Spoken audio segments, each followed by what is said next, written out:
Hello and welcome to our live coverage of the Barclays Women's Super League right from here in the Lee Sports Village, home of Manchester United, who take on Chelsea.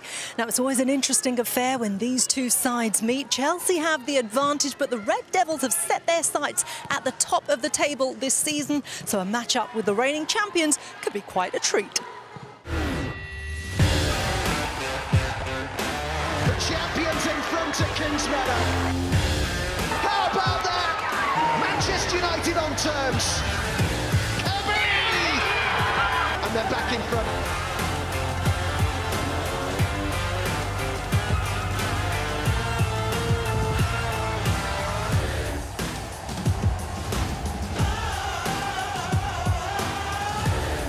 What a way to score your first goal for your club. Brighton's cross, it's Kerr! And that should just about wrap things up for Chelsea.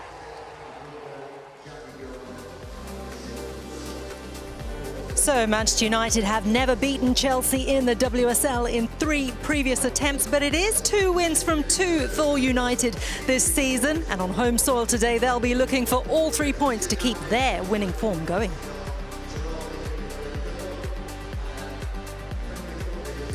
The Blues come into today's match happy to have got most of their players back from international duty unscathed. Their last outing in the league was a resounding 4-0 win against Everton.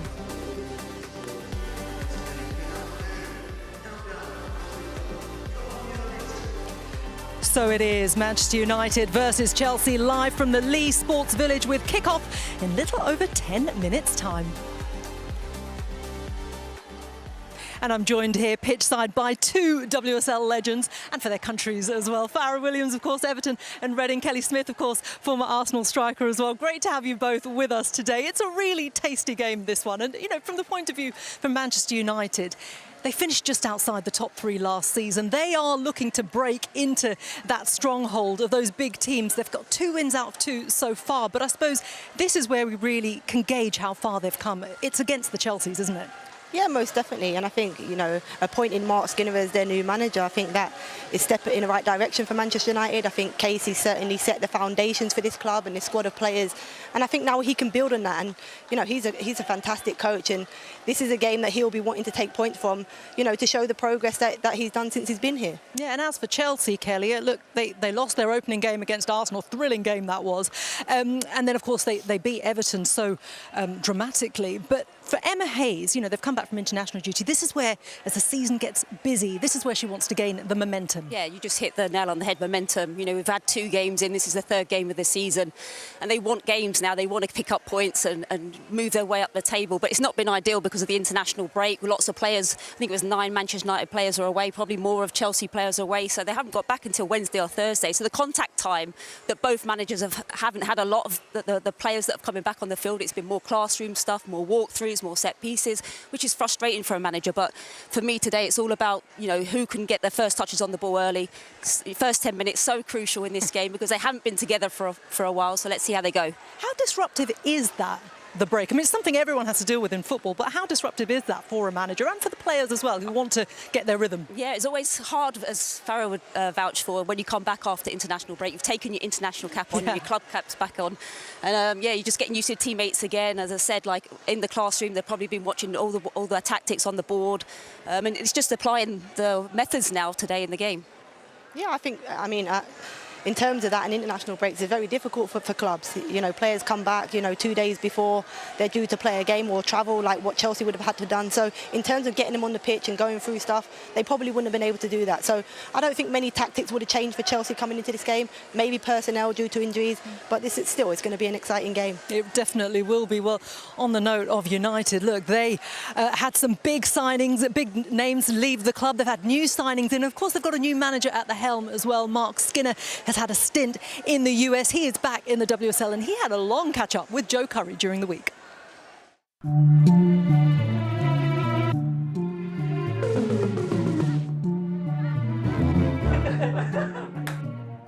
2 wins from 2 in your opening 2 games in the WSL. How close to perfect has your beginning to the season been? Perfection would be loads and loads of goals and not conceding, but I think we I don't think we can look for perfection. I think I was speaking to somebody yesterday and we spoke about there not potentially being perfection in sport, because I think things change each year, coaches change their philosophy, players change and grow in confidence or adapt their playing style. So you kind of ever get close to perfect and it moves. When you joined the club in the summer, there was obviously a lot of change going on in terms of the squad. The likes of Tobin Heath and Kristen Press had gone back to America. Lauren James had joined Chelsea. How did you navigate that when you came in? Those are wonderful players. What it does is it gives opportunity, and where opportunity comes, growth comes. And that's what will happen with the players that are, currently now in the team. They're seeing an opportunity to grow who they are. One of your players has been making her mark with England in the last week or so, Ella Toone. How impressive is she on and off the field? She's a wonderful. She's an energy bunny, so she's a really good space finder on the field. So with that, you have to help her control her emotions at times.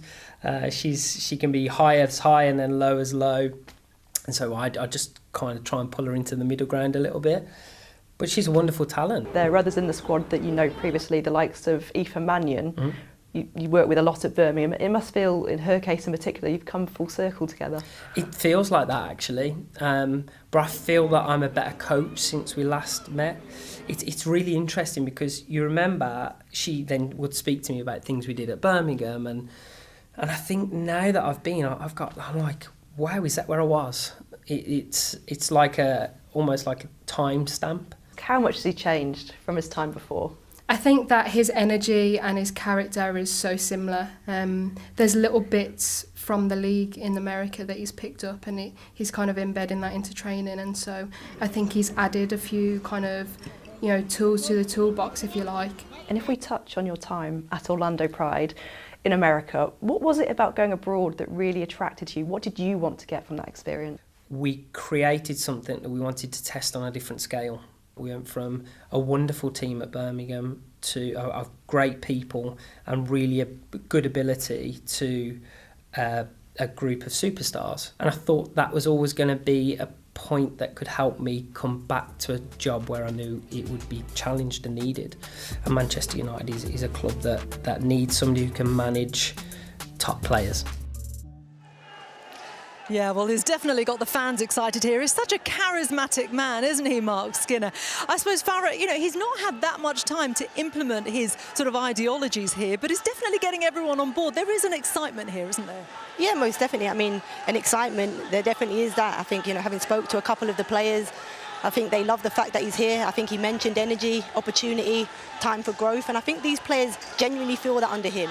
And I think he's a fantastic, as I mentioned before, a fantastic appointment for Manchester United in terms of going forward. He's had that experience where at Birmingham, he had the experience of developing young players. He's gone away and, as he mentioned, worked with superstars. And now he's come back and he's got a balance of both. And I think it's fantastic for Man United. Yeah, it is, isn't it? Well, how about from someone who always works with superstars? Emma Hayes, the Chelsea boss, is his opposite number. She's been speaking with Joe Curry as well. Now that the international break is out of the window, how important is it that you and Chelsea start to build some momentum in this league? I think everybody wants that. It doesn't help we play 2 games and then it's international break. But again, we're so used to the way the season is set out. We're really looking forward to this block of 6 games in 18 days. Starting with United today, what kind of a test are they going to prove? The same test I think they've always provided. Very, I think, dynamic team. Attacking wise, I think Mark's implementing some different things. But ultimately not a lot to separate. Finally, we saw Fran Kirby taking corners for England midweek. Has she been knocking on your door asking to do the same for Chelsea? You'll have to wait and see. Looking forward to it. Thanks, Emma. Thanks, cheers. Bye. We'll definitely be seeing if Fran's going to take those corners again. But let's talk about the player who she's linked up with so well, Sam Kerr. Huge name. There's so much excitement when she joined the WSL. And she's not disappointed yet, has she? No, definitely not. And Sam Kerr and Fran Kirby's partnership, the way it's developed since they first come in together, it's been fantastic. And we picked out Sam Kerr here. It's just her movement inside the box, the way she likes to get herself between centre-halves and make herself really difficult to pick up. You can see here she scores from that.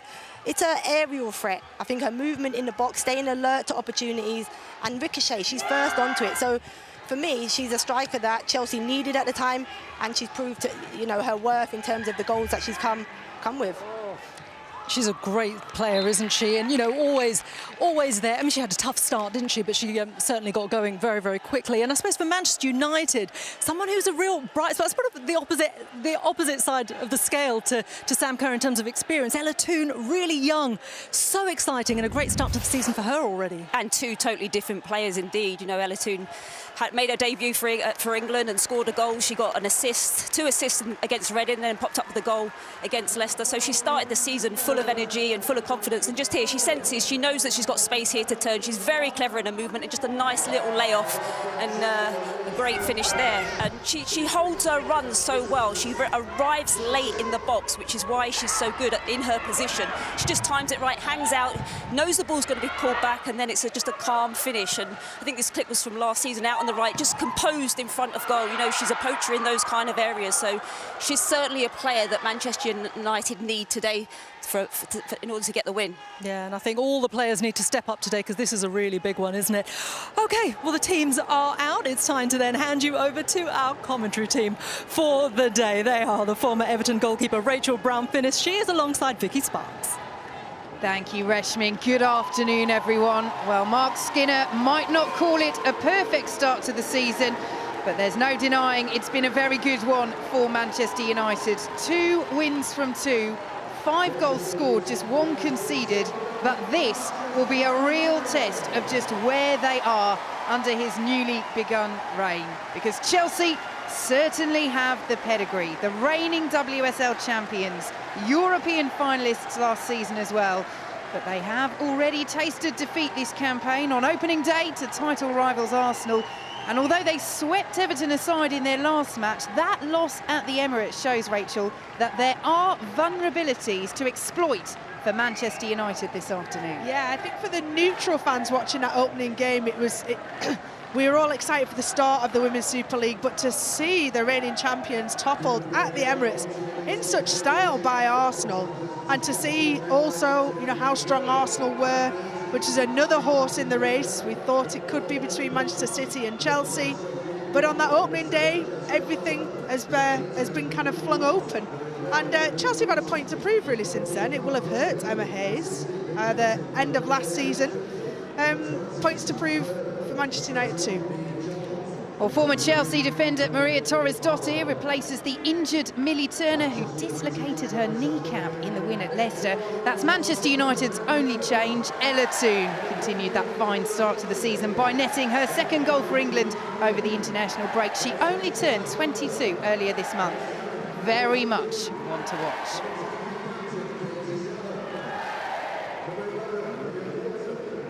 Two changes for Chelsea from that victory over Everton. Niamh Charles and Melanie Leipold come in for G, who's on the bench after only just returning from international duty with South Korea. And Erin Cuthbert, who doesn't make today's squad. She suffered a head injury playing for Scotland earlier this week, so Chelsea are following the relevant protocols. She should be available for the FA Cup match with Birmingham on Wednesday. Lauren James, who signed from Manchester United in the summer, is not yet back to full fitness, not involved this afternoon.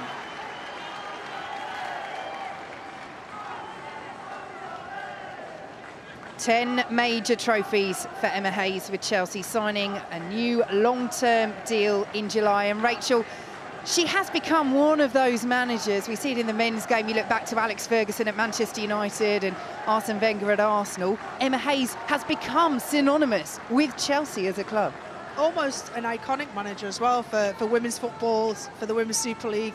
And as you said, synonymous with Chelsea Football Club. And not just because of her squad that she's got together, but for all the pioneering aspects of what makes Emma Hayes on and off the pitch. She really is, you know, a role model for everyone involved in women's football. Well, that is the legacy that Mark Skinner will hope to build at Manchester United. This, his 3rd game in charge. And Kirsty Dowd taking charge of our match today at Leigh Sports Village. The experience that Mark Skinner has in the WSL with Birmingham, the spell in the USA with Orlando Pride, which was a tricky one to start with, but he was on a very good run when he left them in July to replace Casey Stoney, who stepped down here. Certainly has the experience in the game, in the WSL, as does that woman, Fran Kirby, 1 away from 50 Women's Super League goals in her career. And what a young talent she is as well. Ella Toone in such good form at the start of this season. Manchester United have never beaten Chelsea in the WSL. Will it be fourth time lucky for the hosts against the reigning champions? And the players take the knee at the start of this match. The message against racism still loud and clear. So we are underway. Huge test for Manchester United. That 100% record so far. Early stages, yes, in this season, but it's been such a good start to the campaign. Not a good start in midfield, though. Kerr, almost a terrible start for Manchester United. Strong save by Mary Earps. There's the danger that Chelsea pose inside the opening seconds. Cause their own problems, Manchester United. Sloppy pass out from Mary Earps to Torres Dottir. Couldn't quite control it, just outstretched leg. And you did not want to give Sam Kerr a chance so early on. Lucky escape. Charles with the delivery, powerfully away by Torres Dottir, the former Chelsea defender. Throw goes Chelsea's way. But Chelsea, the defending WSL champions, starting with intent. Torres Dottir actually did really well to put some pressure on Sam Kerr on a non-favoured foot, put her on her left. Appeals from Manchester United that had gone out. Referee Kirsty Dowell agrees. Guro Reiten with the wry smile. You can see Chelsea's intention right from the kickoff. Pernilla Harder put pressure. I think it was on Katie Zellum. Pinned Manchester United back, and see what Emma Hayes has instilled in her side. And they've given it away again. Kerr, second chance to Kirby. Must be, surely is. Chelsea take the lead inside the opening 2 minutes, and Fran Kirby has her 50th WSL goal. What a start for Chelsea. Well, it was on the cards early on. Manchester United caused themselves problems and couldn't get out. Yes, she might have a philosophy to play out the back, but when you see the likes of Sam Kerr, Fran Kirby, Pernilla Harder absolutely chomping at the bit, it could be time to change that tactic. Playing out from that goal kick, Mary Earps out short. They never got out of trouble. Turnover of possession, and it couldn't have been an easier 50th goal for Fran Kirby in the WSL. Well, you took the words right out of my mouth, Rachel Brown-Finnis. Of the 50 she scored, that will be right up there as one of the most straightforward, and it's that combination again. Sam Kerr to Fran Kirby. Yeah, and scramble to try and save the goal. Mary Earps took a knock, I think, off one of her own players sliding in. Mary Earps, who'll be riding on the crest of a wave in regards to confidence in her 2 starts that she's been rewarded with for a good early form this season from Serena Wiegman, the New England manager. Maybe a bit rusty after not having to do too much against the 2 England games. Yes, North Macedonia and Luxembourg dispatched easily by England over the international break. Earps with very little to do. 2 clean sheets as Manchester United face a mountain to climb early on.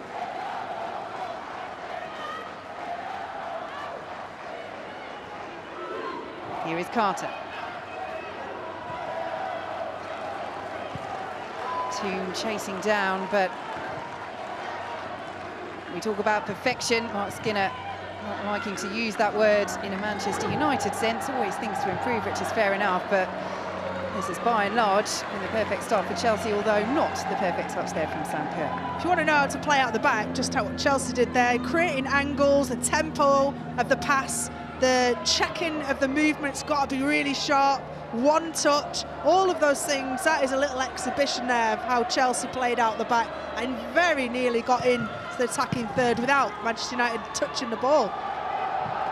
Over the head of Toone, Carter miscue. Bright is there for Chelsea. But again, they steal the ball, win the free kick as well, handball. See what Manchester United do, very narrow when they're out of possession, when Chelsea do have the ball, to try and make it congested and difficult to play through the middle.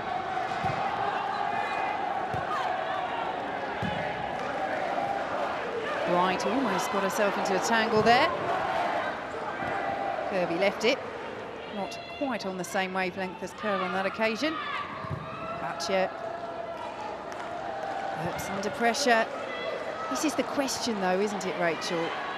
If your philosophy is to play out from the back, do you change that early doors? Yeah, when but a side like Chelsea are harrying you? Philosophies are kind of an undercurrent, but the actual product is not black and white. It can materialise in different ways. So the philosophy is, yes, you want to do that, but from a goalkeeper's perspective, which was my former job, you've got to make the right decision at the right time. And sometimes that is clearing your lines. It is getting your team up the pitch.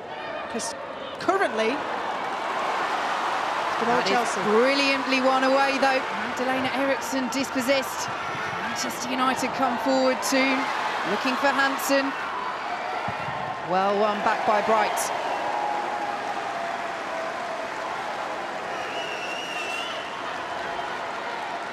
Yeah, Kirsty Hansen down that right-hand side has been pretty much an ever-present for Manchester United last season, this season. And this is more good work from the home side. Staniforth. Berger watches it, ends up in the back of the net, but the ball doesn't, and that's the main thing. Finally something to get the Manchester United fans off their seats, though. Good bit of play down the right.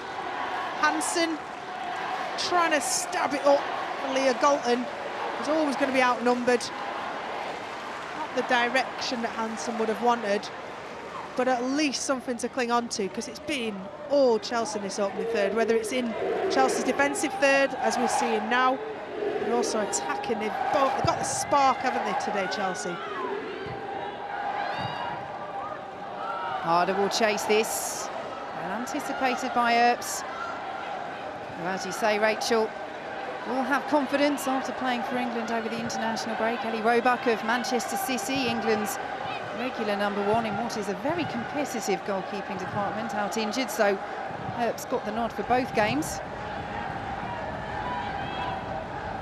One of the strongest sets of goalkeepers we've seen for the English national side in a long time. It is, with Sandy McKeever, the Everton goalkeeper, Hannah Hampton, Emily Ramsey, Carly Telford, who's, I should say, the senior member of that goalkeeping squad.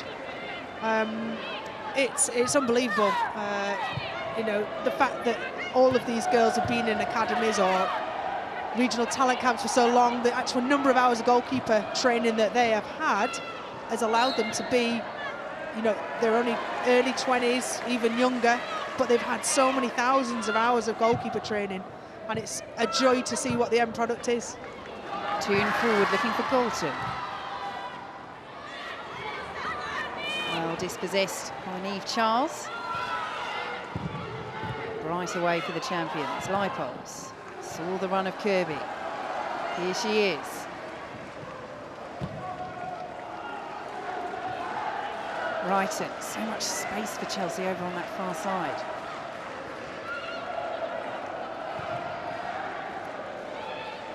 Lipos. Ingle, Kirby won't trap, almost came through to Kerr, will fall to her now. Not too far away. It's flood numbers forward, Chelsea. I was watching, they're playing three at the back, Millie Bright, Jess Carter and Magda Eriksson. But Eriksson still will go on the overlap, and Sophie Ingham will sit in and become that three at the back. So it's so hard for Manchester United or for any other team to stick with the players. But Sam Kerr a little bit off target there, still quite finding a touch.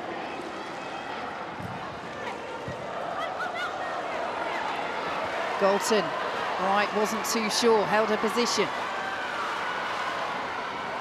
And in the end, gets in the tackle as well. Corner for Manchester United. Good work from Leah Galton. Using that pace, but Millie Bright recovered excellently well. All-time challenge. But this could be dangerous. Mark Skinner will have been the limited preparation time he's had. This will be drilled into them. Katie Zellem has excellent delivery on corners. In-swinger. Try and keep it away, I think, from Berger. Well, they have the height in there as well, Manchester United. Torres Dottir in particular. They need a better delivery to work with from Zellem.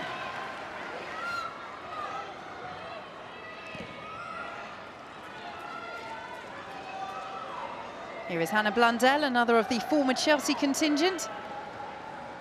Joined Manchester United this summer, described as a club legend by Chelsea boss Emma Hayes when she left. 11 years she spent with Chelsea. Here is Batje for Manchester United. She scored already this season from that sort of position.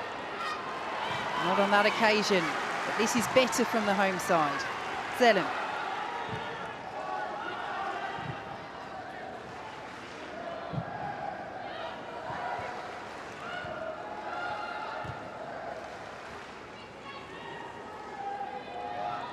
Torres Dottir. Can't find Batje. And that will come through to Kirby, well defended by her former Chelsea teammate Hannah Blundell.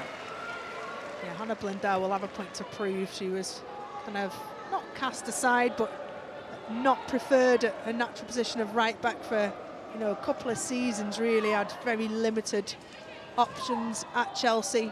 Did everything right, good professional, and Manchester United will welcome her here, but she'll certainly have a point to prove that she is good enough to hold a starting position in a WSL team. Well, she made 13 appearances in all competitions last season for Chelsea, Hannah Blundell, but ended up behind Niamh Charles and Jess Carter in the pecking order, and I think particularly the Champions League final would have been a key moment for her. Didn't make the side. Lorna Anderson missing out as well, but Carter and Charles, who's not originally a fullback, Niamh Charles on the ball here, filled in there after Maren Mjelde was injured and did a good job, but I think when you look at that, a European final, desperate to be starting, and you can't get into the side ahead of a player who isn't a traditional fullback, then you start to consider your options. Yeah, I'd agree with that. It did seem rather unusual, two makeshift fullbacks who ultimately, you know, pretty young as well. Jess Carter had only, I think, played 3 games for Chelsea in 3 years, pretty much, or certainly that season before the Champions League final. Zellem's delivery looking for Hansen. Kirby, caught, free kick. But on that name of Jess Carter, she's impressed me. She's been ever present ever since she had that little run at the end of last season, which got her into the Champions League final. She has been a mountain at the back. Katie Zellem getting a little bit tasty there with Fran Kirby, but as United captain playing up against Chelsea, there's going to be certain players who you might want to ruffle, players who might not like the physical battle particularly. Here is Ingle for Chelsea. Now Ryson. Saw the run of Kirby, well shepherded behind by Aoife Mannion, and Kirby had a little nibble there. Yeah, I didn't say that Fran Kirby wasn't up for the battle. She is a little terrier, absolutely. Feisty. It was a great run as well. Just didn't have the weighting on it from right and down that left-hand side. And of course, there will be joy for Chelsea that she scored that 50th WSL goal, but given the injury and particularly the illness problems that Fran Kirby has had over the last few years, had a stellar season last season, clean sweep of all the individual Player of the Year awards, and notably said the thing she was most proud of was how much she's enjoyed playing the game again. It's been such a difficult time for her before last season, and all across the game there will be many so pleased on a personal level to see her score that milestone goal today. It is, it's a recognition almost of everything that she's been through, certainly these last couple of years. Batje for Manchester United, who have improved since that Chelsea onslaught in the opening 5 minutes. Grunen, pressured by Ingle.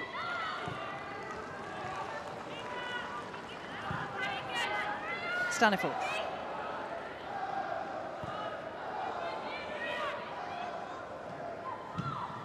Manchester United were just caught by the ferocity of the start by Chelsea. Couldn't recompose themselves.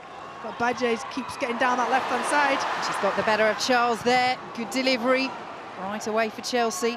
Harder helps it on to Kerr. Free kick. Manchester United not too happy with that. Right decision, though. Key players for Manchester United. So Jackie Groenen, having her back, was out for quite a while with injury. Nona Badje, we've seen her this season down this left-hand side. She's left-footed, but a young Spanish international. She's got the technical ability to cut in on her right. We've seen her score a fantastic outside of the penalty area. Beautiful strike. You can't just show her inside if you're a defender. Slightly risky ball back from Zellem, dealt with well by Earps. Lipos collected by the Netherlands midfielder Jackie Groenen. Blundell. Toon is off. Carter watches it behind. Chelsea have managed Ella Toon exceptionally well in this opening 15 minutes. She's barely had a touch. Whether number 10 position is Ella Toon's best position or whether it is that number 9 position, not quite sure. She's capable of both. But I mean, what a crazy set of circumstances to concede the opener. Manchester United put it on a plate for Frank Kirby.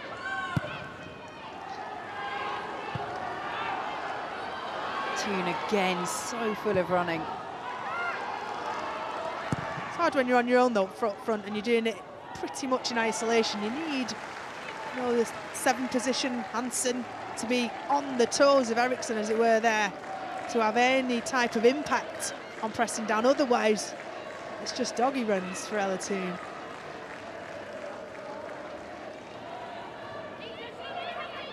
Chelsea making the runs off the ball. Here is Kerr. Look at the space for Charles. Kerr saw it. Charles up against Battier.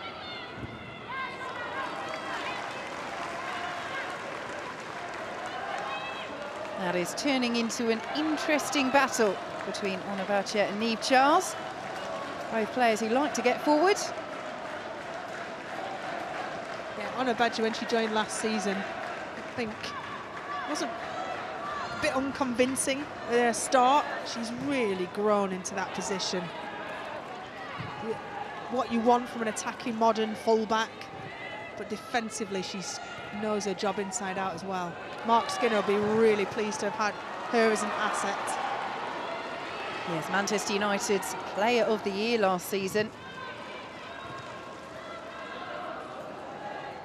And you do think of the big names that they lost over the summer, World Cup winners, Tobin Heath, Kristen Press, players like Ona Battier, Lauren James as well. Lauren James as well, who joined Chelsea, of course.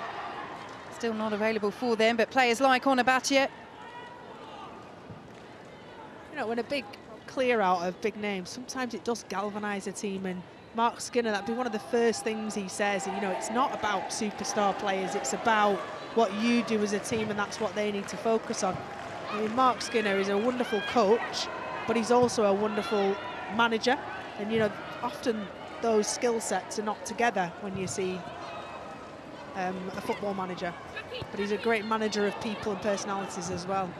Lovely work by Wright, and even better work by Jackie Groenen. That was dangerous for Chelsea. Toon again rather isolated, and Millie Bright will tidy up at the back.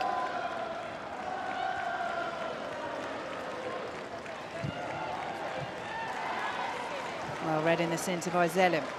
Here come Manchester United once more. Lovely skill by Hansen. Bolton's made the run in the penalty area.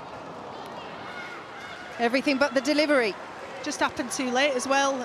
Needed to be played in. Galton could get across. She was in between Niamh Charles and Millie Bright at the time. She could have made that dynamic run. It needed that ball, but space to run into for Leah Galton to get on the end of it. She can stab it up in the air. She's completely outnumbered. Earlier deliveries, earlier decisions from Manchester United when they're on that transition. Here is Wrighton. Mannion there ahead of Harder.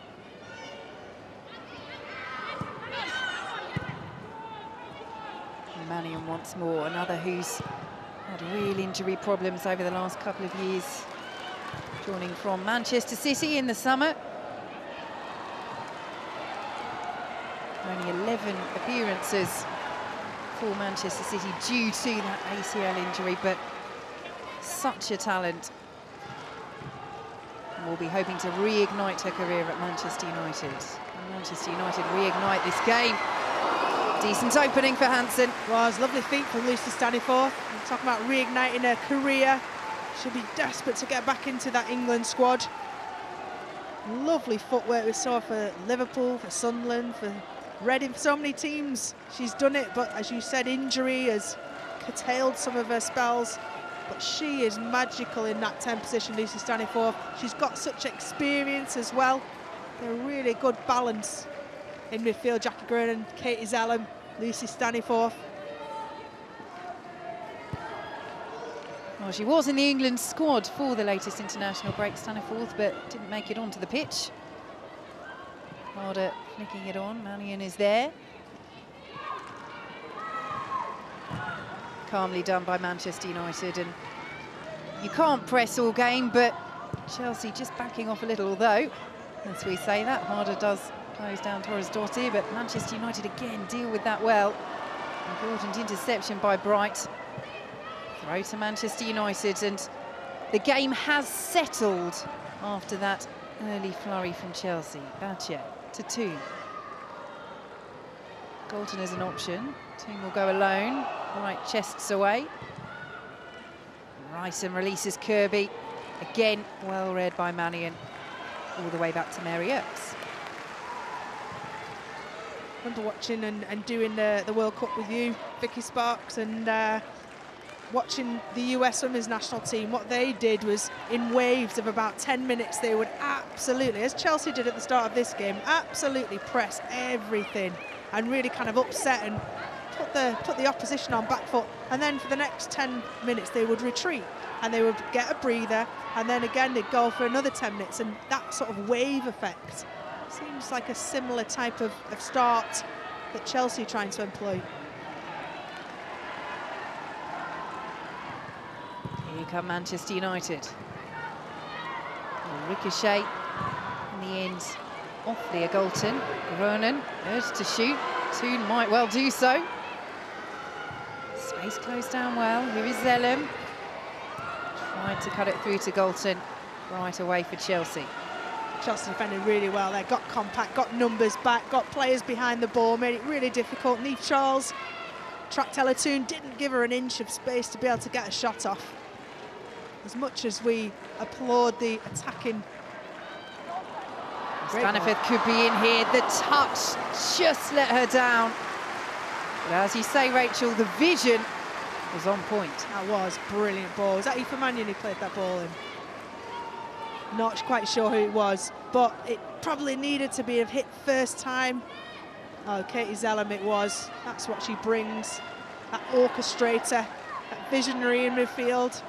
Beautiful pass, and Lucy Staniforth were disappointed with that. Well, she's yet to score in the league for Manchester United. Lucy Staniforth, since arriving last summer, did knit in the FA Cup once last season. Big chance to get Manchester United back level. Well read by Blundell. She's being urged on by the supporters on the far side. Throw goes Chelsea's way.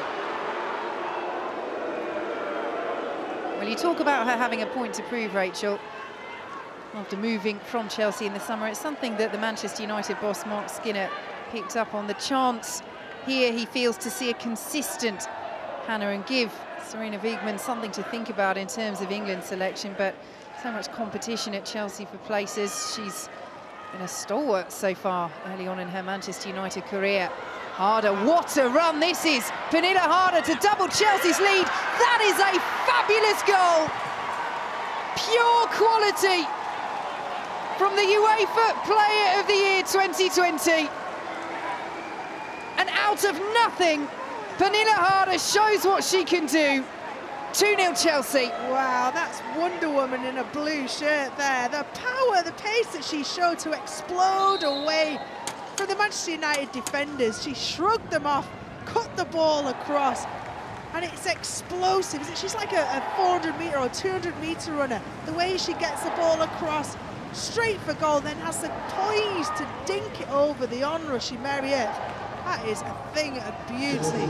Absolutely brilliant from Pernilla Harder. Marriott's got a little bit of a touch on it, but not enough. And 2-0 down after 25 minutes. This was not in the plan for Manchester United and Mark Skinner.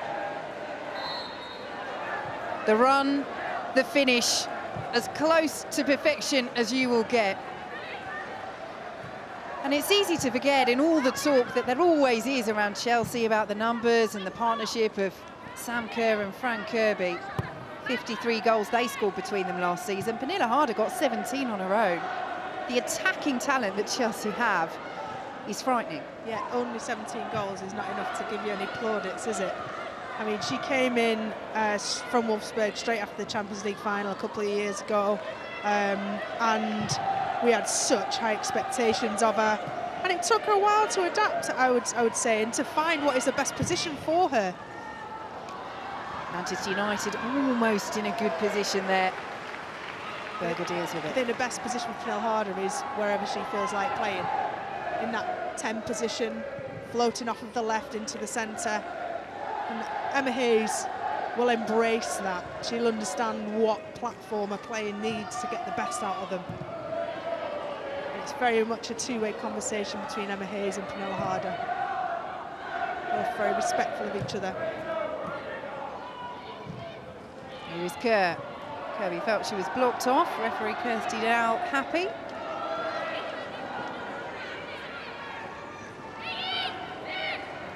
But real work for Manchester United to do now. Manchester United, who had very much in terms of the balance of play, come back into this match. Got one breakaway goal, a touch of quality from Pernilla Harder. And things suddenly look very different for Mark Skinner's side. Their 100% record in the WSL this season under serious threat against the reigning champions. Stanifer again, almost a lovely ball through. Toon had made the run. Ingle brings it away for Chelsea. Here is Harder, now Kirby. And Chelsea happy to go backwards.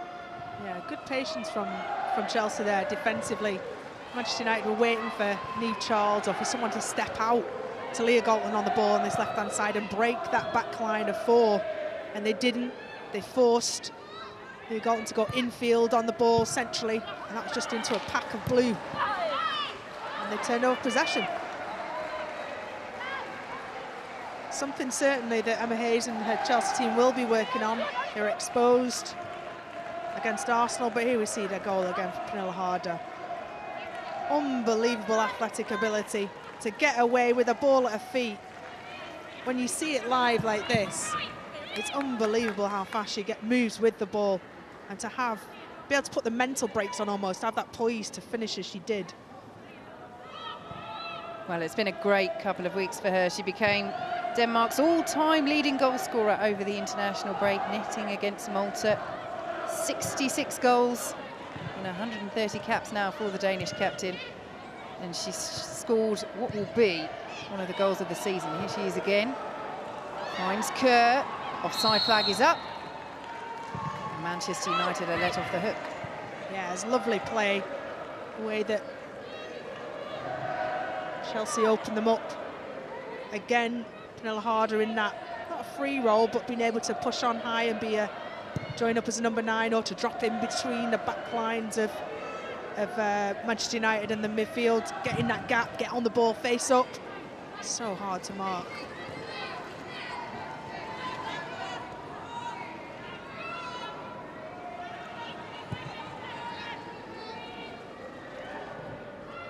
Well, conceding at home is something that Manchester United are not used to in the WSL. In fact, they hadn't shipped a goal from open play since December 2020. They conceded 2 in this opening half hour. And Chelsea, the defending champions, now in control, although Jess Carter almost missed controlling that ball there. Good pressure from Manchester United. Carter goes down, wins the free kick, and this time it's Chelsea who are let off the hook.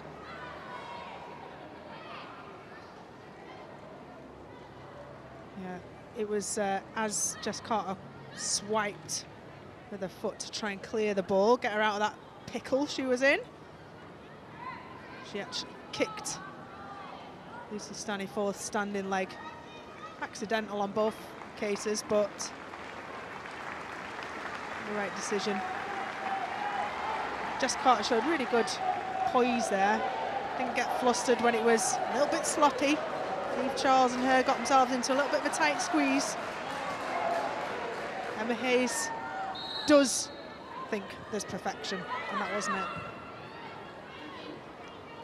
Well, she may think it exists, but she rarely applies it to her team. Again, with Mark Skinner, very, very high standards as managers, always something to improve. And that is the mindset of champions. Not sure she'll have too much to pick the bones out of with Pernilla Harder's goal. Chelsea throw. Yeah, noticing what Chelsea are doing very differently to the last couple of games defensively, and being really, really hard to break down in that back line, being able to play through. And Eve Charles drop and be a flat back four when they're out of possession. Keeping narrow, showing them on the outside. Manchester United haven't found the keys to unlock that yet. Bumper coverage of the WSL season and the Women's FA Cup for you on the BBC this year. The North London derby, the pick of the quarter-final ties, Wednesday at 7 o'clock on BBC4. Do join us for that last season's FA Cup as we continue to work through the schedule, the disruption caused by the pandemic. So we are at the quarter-final stage. Right clears away. Chelsea will be in action in the last 8 as well. They're away to Birmingham. Here is Galton. Foot in from Charles. Torres Dottir.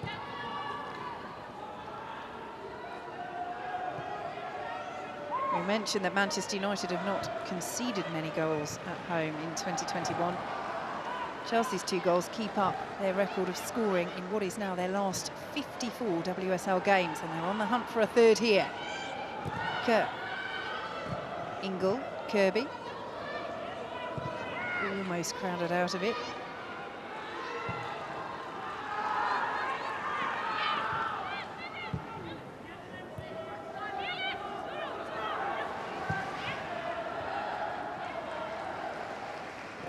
Batcher there just ahead of Kerr. Kerr does very well to win that back. Charles to Kirby. Batcher there again, alert to the danger. And Galton will bring it away for Manchester United. And that's the problem, isn't it, when Manchester United work so hard to win it back. Leah Galton turns, disappointingly, didn't have anyone in front, but they break now. They've got space down the right-hand side, and Berger is out very quickly. But again, good vision, good threat, good run from the former Chelsea player, Hannah Blundell.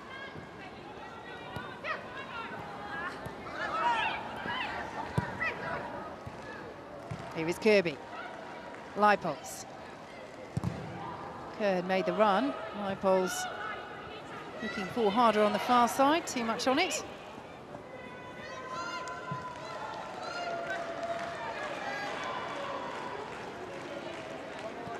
Well, there is Ji So-yun of Chelsea and South Korea. Became South Korea's all-time record goal scorer in the men's or the women's game. Already held the record for the women's side. But now the country's top scorer outright. We saw Bethany England there as well. The quality that Chelsea have on the bench. Very much a squad that is designed to withstand challenges on multiple fronts.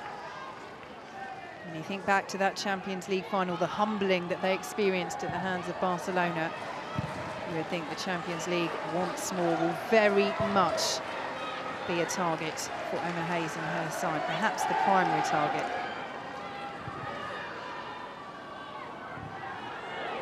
Brighton in field, stays down, Kerr loses out. Here is Ingle.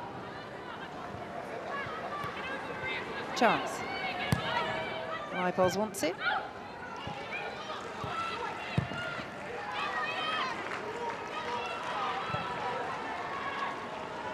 midfield of Chelsea, I'm enjoying watching Sophie Ingle and Leipold and Harder in that 10. The way that they interchange, they move, one can go forward, one sits in. So fluid, so well organised and synchronised.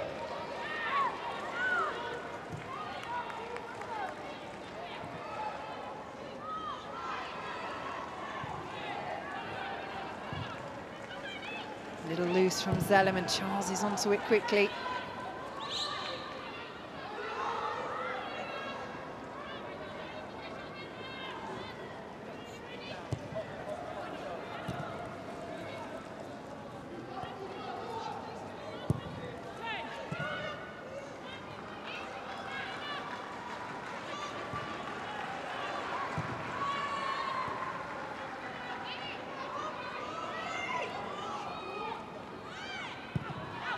Options limited at the moment for Manchester United. Earps will go long.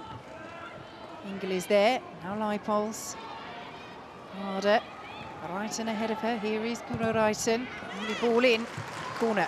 Again, balls at Mary Earps' feet, and it's not a criticism of Mary Earps. It's applauding the work that Chelsea are doing out of possession. You know, you might often think that players and teams switch off when you've not got the ball. It's like, okay, let's see what they're going to do. Well, actually, if you can influence what they do by your starting position as a team, as a unit, that's what Chelsea are doing. They're influencing what United can and can't do by their starting positions. Reiten's delivery over the head of Harder, won't reach Bright. Here is Leipold. Look at the space that Kerr has. Time to pick the cross. That would have been special from Magdalena Eriksson. We talked about Pernilla Harder, we talked about Frank Kerr, Frank Kirby, Sam Kerr, but the threats are multiple. Millie Bright scored 2 goals for England during the international period. This time, Captain Eriksson, given away again by Manchester United. Kirby, they're queuing up here. Straight down the throat of Mary Earps in the end, and now Earps makes her feelings known. Pernilla Harder should have been 3-0 Chelsea. Absolutely should have been. Mary Earps, I'm sure that's a joint shout of frustration with herself as well as her players. She needs players to be moving for her to be able to play the ball too, but as well, she's probably angry with herself that playing out the back as she's wanting to do, it's not quite to the standards that she sets herself. And you mentioned that ebb and flow that we saw with the USA at the World Cup, and we've seen with Chelsea in this game there. Standing off Manchester United a little when they've had the ball around the penalty area, but for the last couple of moments, again, the blue shirts swarming around the box and forcing the error on that occasion from Mary Earps. First 10 minutes off, last 10 minutes of half. That's what they do. They are finishing this half strongly, the champions. What can Manchester United do about that? Galton dispossessed. Leipold. So many statisticians that are part of the makeup of Emma Hayes' backroom staff. I don't know the answer. I'm surmising that they've figured out when teams are most vulnerable. That seems to fit that pattern of what we've come up with. Staniforth over the head of everybody. Would have been a tight offside call anyway against Galton. Well, work to do for Mark Skinner and his side. We always knew this would be a tough test. You don't want to say the first real test, because Reading finished 7th last season, some decent results against the big sides last campaign as well, including winning at Manchester United, so no pushovers. Reading, who Manchester United beat on opening day. Leicester City, yes, newly promoted, but did very well in the Championship last season. But Chelsea a cut above, and so far they are showing that, although Manchester United will feel if they could have found that leveller when the game was in the balance at 1-0 in terms of balance of play and threat going forward, things might have been different. Chelsea found the second through Pernilla Harder, and it's Chelsea pushing for the third. Here is Ingle. Kerr in the box. Yeah, but with regards to weighing up the two teams, The Manchester United, they're arguably the three best players last season, or three of them have left in the off-season. Their managers left. It's only their third year of existence.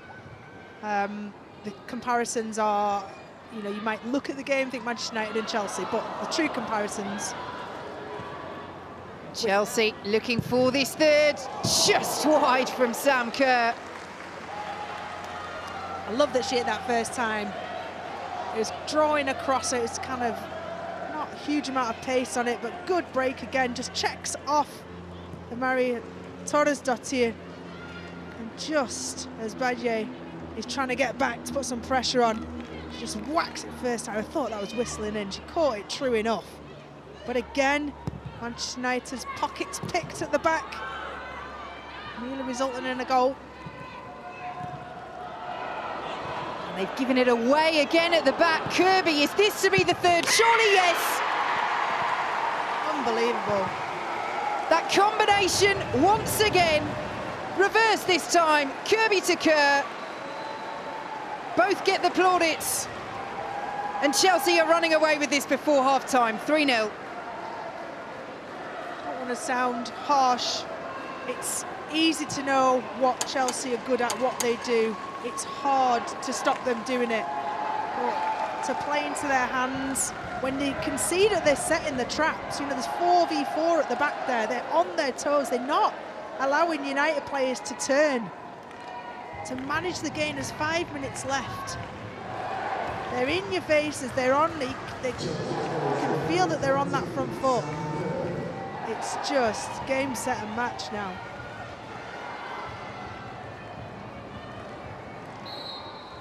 Lovely bit of poise as well from Frank Kirby to pick out a strike partner.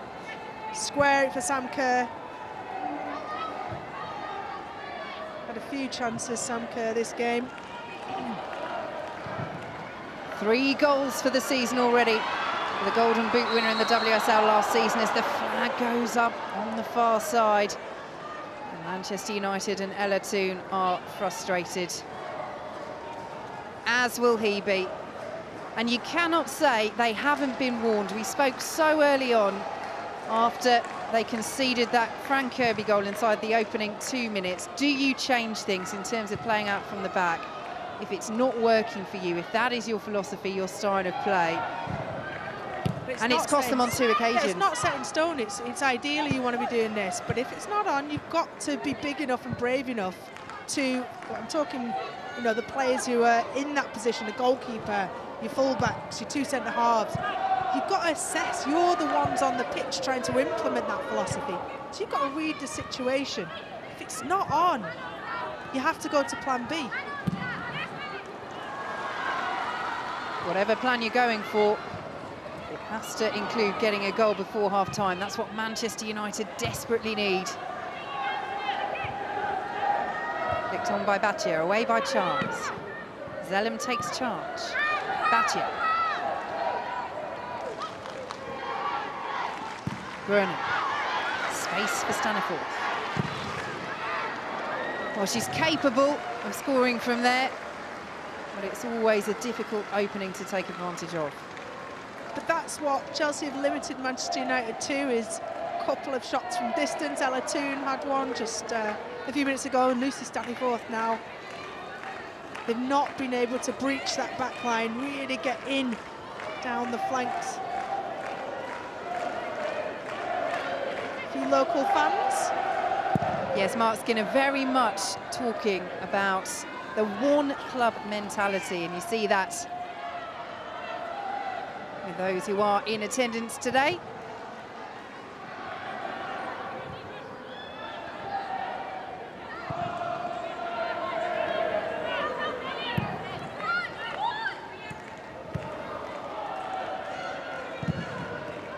Played golf with Michael Carrick Foundation Day just a few weeks ago, and I was the only female playing, so it was a little bit intimidating, but Fletch came over and introduced himself. He was very aware of Manchester United women, been, part of Manchester United for such a long time, still has a big influence at Manchester United, but he's very much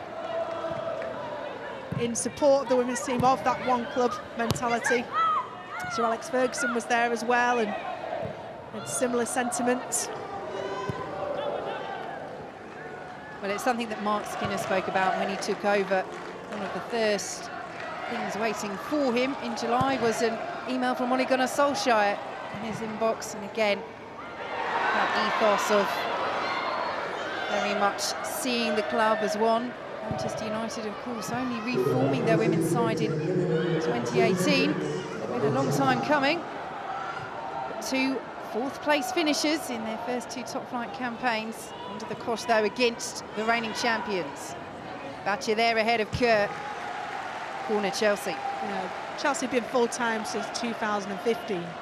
You know, and in there lies the difference. How the women's game has accelerated as well in the last 6 years since Chelsea went full-time.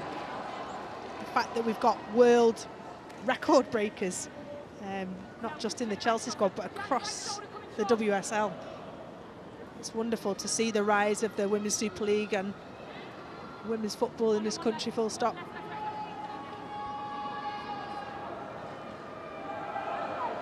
Man United are absolutely playing catch-up. Certainly in this game. Kirby's delivery, well away. Charles back in for Chelsea. Toon trying to trap, does well under pressure.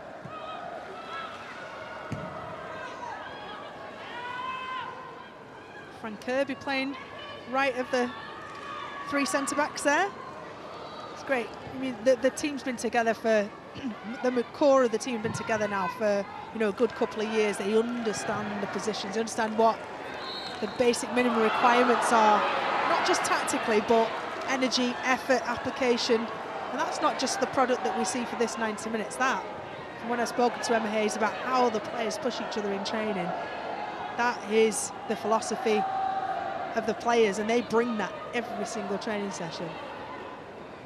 Anna Blundell amongst the Manchester United players, not happy with the award of this free kick for Chelsea.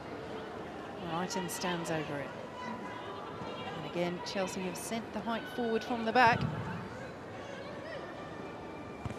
Good punch by Mary Earps. But not a good half for Manchester United. It is Chelsea who lead by 3-0 at the break.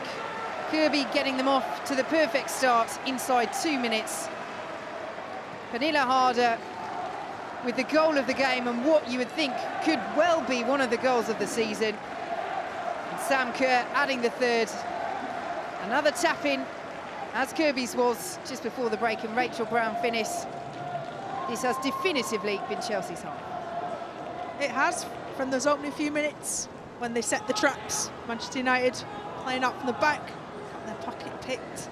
They didn't learn their lesson, did they? On numerous occasions, Chelsea had the chance to maybe get a second and a third before they did. But look at those 3 names, Frank Kirby, Pernilla Harder, Sam Kerr. It's a hard job to keep them from scoring. So half-time at Leigh Sports Village. Manchester United 0, Chelsea 3. Thank you very much, Vicky and Rachel. I'm joined here pitchside by Farrah Williams and Kelly Smith. Farrah, I mean, what an explosive game for Chelsea. Yeah, they've come out on the front foot. I think, you know, having watched them in the game before the international when they played Everton and seeing how well they press from the front, they showed that really early on, and a goal come, you know, within the first 3 minutes from doing exactly that. Yeah, well, is it a surprise to see that, do you think? No, because I know how well Chelsea can play and what Emma Hayes demands of her players. But you can see right from the off that they were focused, they were ready, mentally there. And as soon as that final whistle, the first whistle went, they were on the high press for about 10 minutes, and Manchester United just couldn't get out. Yeah, and they started exactly on the front foot, as you say. We can see here, as they did start on that high press. This is exactly how Emma Hayes will have set up this team. Yeah, and I think you can see by the connections of the front 3 and Harder just in behind that, how they set that trap. They set you up to play passes so that they're on the front foot to anticipate and intercept, and we've just seen that there with Kirby pinching. And here's the goal. If you watch, Sam Kerr starts to show the defender outfield, and then there's a half press from Harder, and it gets intercepted then from the midfield, and here we have Sam Kerr unselfishly just laying it back to Frank Kirby. But that comes from the initial press, and a fantastic goal for Chelsea. Yeah. And what they do here is they go in, they hunt in packs. They don't just go individually. They sense in, they're sniffing. They work together in 3s and 4s, and obviously that high press there has effectively got them the goal. Yeah, and it is exactly that combination again, isn't it? The Kirby-Kerr coming to fruition again, and Frank Kirby now has 50 WSL goals as well, so she's joining this elite group, which we knew she always would. And interestingly, the game did settle down a little bit for Manchester United after that. They seem to have coped with that early press pretty soon after being shocked so early on, but Pernille Harder came in. What a star she is. And what a superstar. What a finish as well. Already made a statement for goal of the season, third game in. You know, the strength and the power that she had to take that ball and dribble it all the way down the field. She receives it, you know, just in the space and on the halfway line here. And I question Torresdottir's just defending here. She just stumbles a little bit, but the power, the strength, and then that little dink at the end just to dink it over Mary Earps. Could she have done better? Mary Earps maybe, but it's just so impressive how powerful she is in her running and so direct. When she gets the ball here, there's only one thought in her mind, and that's to head straight towards the goal. And the cheekiness here, you've got to love it as a former striker, just to dink it over with the left foot. She's not even left-footed. She's just cheeky. I knew Kel would be impressed with this one. That's why I let her break it down for us. We can get proper analysis from Kel there. Do you think Mary Earps could have done a little bit better there? I think so. I mean, looking at it again, I mean, I thought in live play, I thought she went down a little bit too early, which allows for the striker just to dink it over. Don't get me wrong, the execution from Harder was fantastic, yeah. But I think that's what Mary Earps has given her. I think if she stayed bigger for longer, maybe the decision of the strike would have been different. Yeah, well, Pernille Harder is a class act in itself, isn't she? But she also was so effective in the build-up play as well. I think she's made it really difficult for Man United today. I think what she does really well, and having the likes of Ingo and Lopez just sitting behind her, allows her that freedom across the midfield area, just sitting behind the front three and in front of that too. And you can just see her here getting into pockets and finding forward passes. It was a constant throughout the first half. The way she just travels beyond the midfielders with the ball, it's beautiful to watch. And you can just see her here now in a pocket, and she starts this attack. She just cuts a reverse pass, but then you can just see her just floating. And as the play starts to build up, she really starts to get herself involved and always seeing a forward pass. You see here, it's a blindside pass that she's reversed to Sam Kerr. I mean, slightly offside, but in terms of just seeing those passes whilst constantly moving is fantastic. It is fantastic, isn't it? And you know, not letting Manchester United get back in it, they still sort of fell victim to that high press, didn't they? Especially with that third goal. Yeah, it was nice to see Sam Kerr get on the score sheet. It was a brilliant build-up play. The high press again come by Frank Kirby there, and it's another mistake by Manchester United. You know, the high press. I think it's Zaylan probably should have taken a touch, but it's the unselfishness here by Frank Kirby. She probably could have taken that shot, but she's just so alert and so aware of where Kerr is. But here again, it's just the high press. They're doing it in 2s and 3s and 4s. Probably should have taken a touch there. Then the forward pass. And yes, could you have shot? Probably not. But that partnership, again, is so beautiful to watch. They have such a great understanding together that they just bounce off each other. And it's brilliant to watch. Yeah, and for Manchester United, you know, there have been a couple of chances. But, you know, Kelly, you were saying that Ella Toon, she just looks really isolated up there. Yeah, we touched on in the pre-game how crucial she is to find those pockets of space and to get in and to turn and to create. But she has been isolated. She finds those pockets of space, but hasn't been able to get on the ball, which has been frustrating for her. Some of her body language at times is a little bit huffy. She needs to stay focused, stay in the game. She wants the ball here, probably into the space, but doesn't really get it. It's a long, direct ball, diagonal ball. Those pockets of space there, that's what, look, she just turns and looks, and she wants that ball into the space to turn, to face, to create, to play those balls through, but it's not happening for her. I think that's the reason Mark Skinner has Ella Toon up front in that false 9 role, because she is a natural midfielder that likes to get in pockets and likes to get in advance of forward players. So you can see her dropping short and trying to get in them. Her frustration is having balls pumped up to her against a Chelsea back three that are double the size, both ways, height and physicality, and then opportunities that she gets in those pockets and she's free, they're missing her and they're not seeing it. So I think you can see the frustration there from Ella Toon, and hopefully, you know, going in at half-time, Mark Skinner will address that and come out in the second half, and hopefully they'll find her in those pockets. Yeah, definitely work to do for Mark Skinner, because Chelsea are 3-0 up here against Manchester United at the Lee Sports Village. The WSL action actually kicked off on Saturday. Just the one fixture for you. It was Everton against Birmingham City. If you haven't seen it, here are your highlights. Everton with options in attack here. Izzy Christiansen through the middle is the target, trying to get something on it. Helps it on for Clinton, whose shot is blocked. This is Maya, deflected and in. And Everton lead with a goal on debut for Leonie Maya. In the right place to profit here. The fullback brought in after a couple of seasons at Arsenal. It fell to her favourably after Clinton's effort was blocked, and it did take a touch on the way through off Harriet Scott. Birmingham City looking for the response here and looking for the run of Sarah Ewens in behind. George with her, and out comes McIver, who did really well. The goalkeeper then completes the clearance. Reacted smartly, Sandy McIver, because Ewens was a threat here.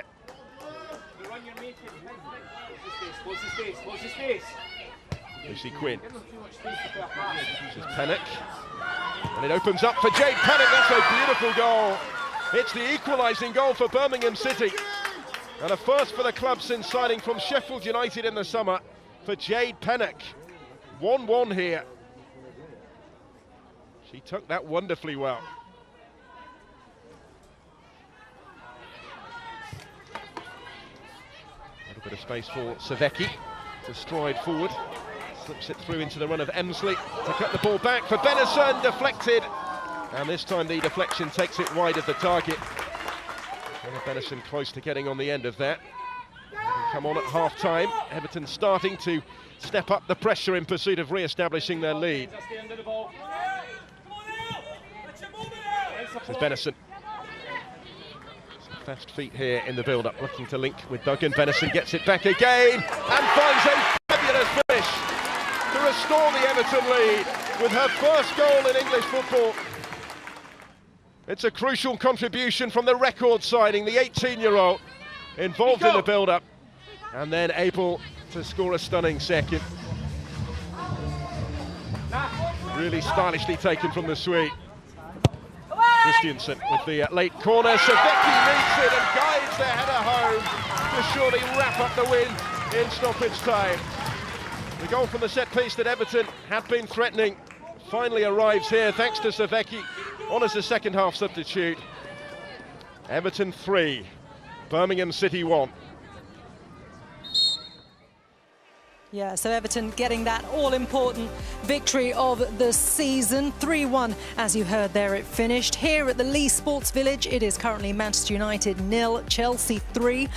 And there's some games to come this afternoon as well. Two 2 o'clock kickoffs as Brighton take on Aston Villa and Tottenham face Farah's old side Reading at 3 o'clock. West Ham kickoff against Leicester City. And the last match of the day is a big one. Arsenal take on Manchester City. Well, great to see those highlights there, and great to see Hannah Benison off the mark, a record signing for your old club, Farah, and a great finish as well, Kelly. Yeah, it was brilliant the way she jinxed her body to move the player, and then it was a fantastic finish. Similar to, I've seen Farah do that so many times before. I think she's been watching you play, Farah. But yeah, just the movement here, just a little 1-2 give and go, and then there's not a lot of backlift when she follows through. Just the cleverness, the step over there. She's always thinking, can I play forward? Can I get on the back shoulder? And it's just a delightful finish. Yeah, I mean, she's a player that's come, you know, with great expectation. You know, we speak about the money that she was brought in for. And Everton have had 2 tough games to come, you know, to start their campaign off. And, you know, somebody so young with all this expectation, it's been difficult. She's 18, exactly. She started as a sub against Birmingham, but comes on and straight away gets her goal. And that's probably a game that will give her the confidence to build, you know, in future games. They've got Reading next week. So, yeah, she'll certainly want to kick on from that. Yeah, and a great one for Willie Kirk to have in his side as well. OK, let's take a look at a few things you might have missed now from the first half then. Our reporter Jo Curry is pitchside, and she's alongside the women's football reporter for The Telegraph, Tom Garry. Tom, thank you for joining us. Let's start with that first goal. Fran Kirby making an instant impact, scoring after just a minute and a half. Bearing in mind she's been on international duty this week, how happy is Emma Hayes going to be that her time on the pitch with the Lionesses was managed, bearing in mind she's had a knock in the last few months? Well, I think Emma Hayes, Joe, will be delighted that Fran Kirby was only used for 71 minutes over the 2 games, and Chelsea are seeing the benefits here this afternoon. And let's face it, England don't need Fran Kirby to beat a Macedonia side ranked 131st in the world, or a Luxembourg side ranked 122nd. So it's quite sensible, and the more that Chelsea and England manage her time, the better she'll play for club and country. That's Chelsea. Let's talk about Manchester United. Mark Skinner's one of the league's more animated managers. We're on the side of the pitch, pretty much sat next to the dugout. What's his reaction been to those 3 goals? Well, for the third goal, he barely even moved. He's understandably frustrated. And let's not forget that last season, defence was the bedrock of the good things Man United did. They had 10 clean sheets in the WSL last season, which is an excellent number. And you can't defend like they have done this afternoon. They gifted away goals, and not against a side with the prolific strike force with Kerr and Kirby and Harder. Tom, we'll let you get back to your seat. Enjoy the second half. Thanks for joining us.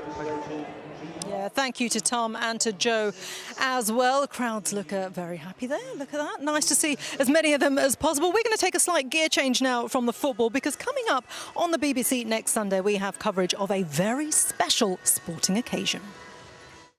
100,000 runners, 100,000 reasons to push yourself, to make a difference, to win. Whatever the goal, this year, more than ever, we run together. The London Marathon, next Sunday. Coverage starts at 8 AM on BBC Two and iPlayer. Well, best of luck to all the runners taking part in the London Marathon next Sunday. Also to come on the BBC, highlights from the weekend's WSL fixtures are on the Women's Football Show. That is at 11:30 PM tonight on BBC One. There's midweek Women's FA Cup quarter-final action between Arsenal and North London rivals Tottenham on BBC 4 and the BBC iPlayer. That's on Wednesday at 7 PM. And Kate Cross and Alex Hartley talk about life off and on the cricket field with star guests in No Balls, the cricket podcast. Subscribe and listen now on the BBC Sounds app.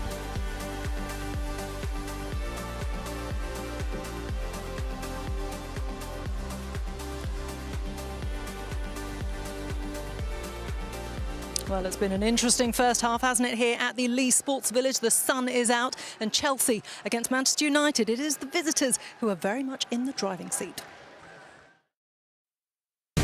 Manchester United have never beaten Chelsea in the WSL. Chelsea take the lead inside the opening 2 minutes. What a start for Chelsea.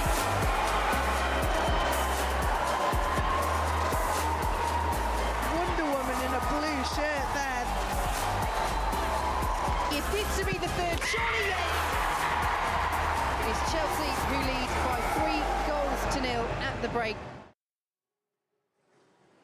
So plenty of work for Manchester United to do in the second half. They are trailing the visitors Chelsea by 3 goals. Mark Skinner will have had words at half-time. Let's see what he has come up with and how he will deal with that Chelsea high press for the next 45 minutes. It's time to rejoin our commentary team then for the second half. The former Everton goalkeeper Rachel Brown-Finnis is alongside Vicky Sparks.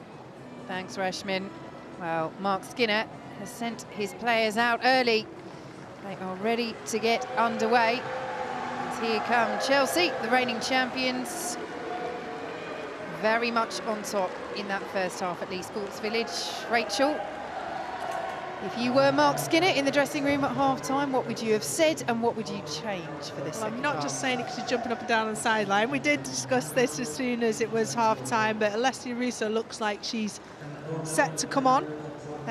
We'll have to wait and see whether it's a tactical change with regards to line-up, whether they'll go 4-4-2 and put Alessia Russo up top alongside Ella Toone. I think that would be what I would do as a manager. They need goals, simple as that.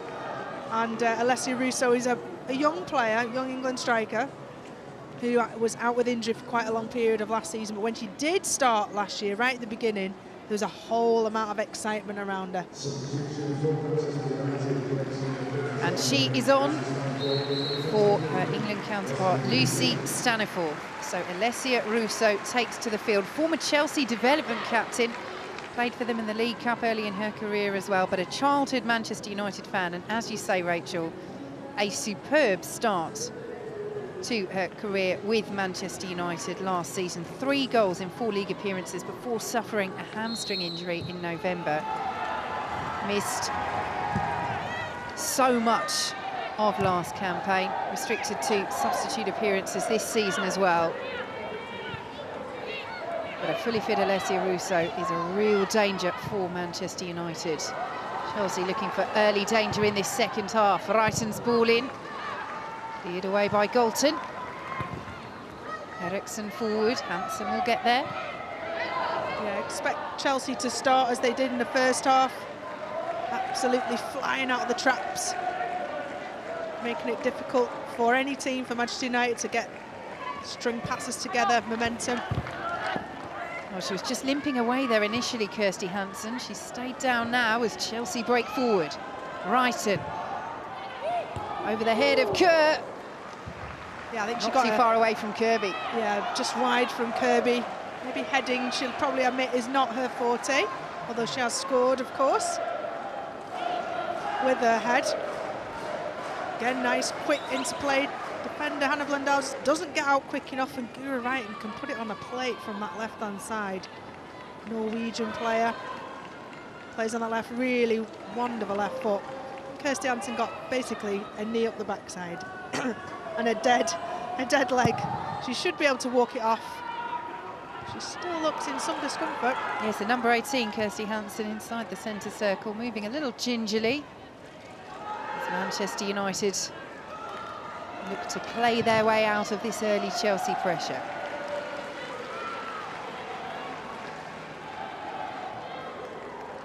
Yeah, United have gone to 4-2-3-1 or 4-5-1. Katie Zellum and Jackie Groening in front of the back four. Frees up Ella Toon to play in a more free role in behind Alessia Russo in the 9 position. Well, we mentioned the isolation of Toon in the first half, discussed pitch side as well at half-time. That was a lovely turn from Hansen. She's shaken off that dead leg, certainly now. Still going, Kirsty Hansen. Too close to Anke Trumberger. Lapse in concentration there. Magda Eriksson diving in. Kirsty Hansen did excellently well. Powered away down that right-hand side and should have played it earlier. You could see Leah Galton hanging at that left back post. Just needed the ball playing earlier and could have caught Chelsea. Chelsea's turn to be pressured at the back. Here is Toon. Russo, deflection in! In off Millie Bright. Fortunate for Manchester United, but they won't care a jot. They have a goal back. Well, they've done to Chelsea what they did to them and pounced on them. Really making the most of that early pressure.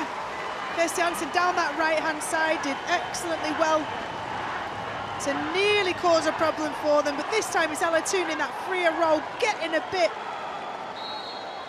more space to be able to thread the ball through. I don't know what Millie Bright's doing. She drops off, plays Alessia Russo onside, and a Millie Bright own goal. Heard that somewhere before.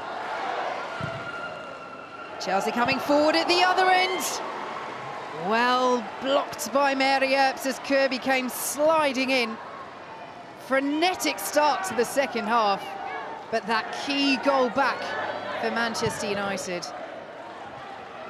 Good concentration from Mary Earps there to make the save from Frank Kirby. An awkward one bouncing at her feet.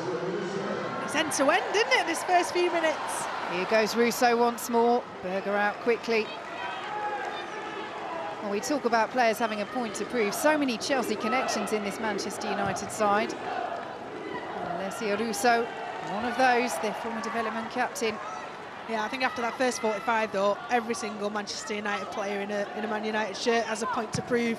They knew that they weren't at their best. They knew that they played into the hands of Chelsea. Didn't create chances. Right, just away from Ella Toon. And Ingle has it for Chelsea. Harder. She's off again, Pernilla Harder. She'll go for goal again, and the deflection is kinder to Manchester United than it was to Chelsea a few minutes ago. It is, though, a Chelsea corner. Yeah, pretty good defending for Manchester United. Ran down a bottleneck, got very, very narrow, but lots of Manchester United players compact, made it difficult for her and blocked that shot. We just saw that chance from Frank Kirby. Could have been 2-2 in this second half. Or 5-3, obviously, doing the maths.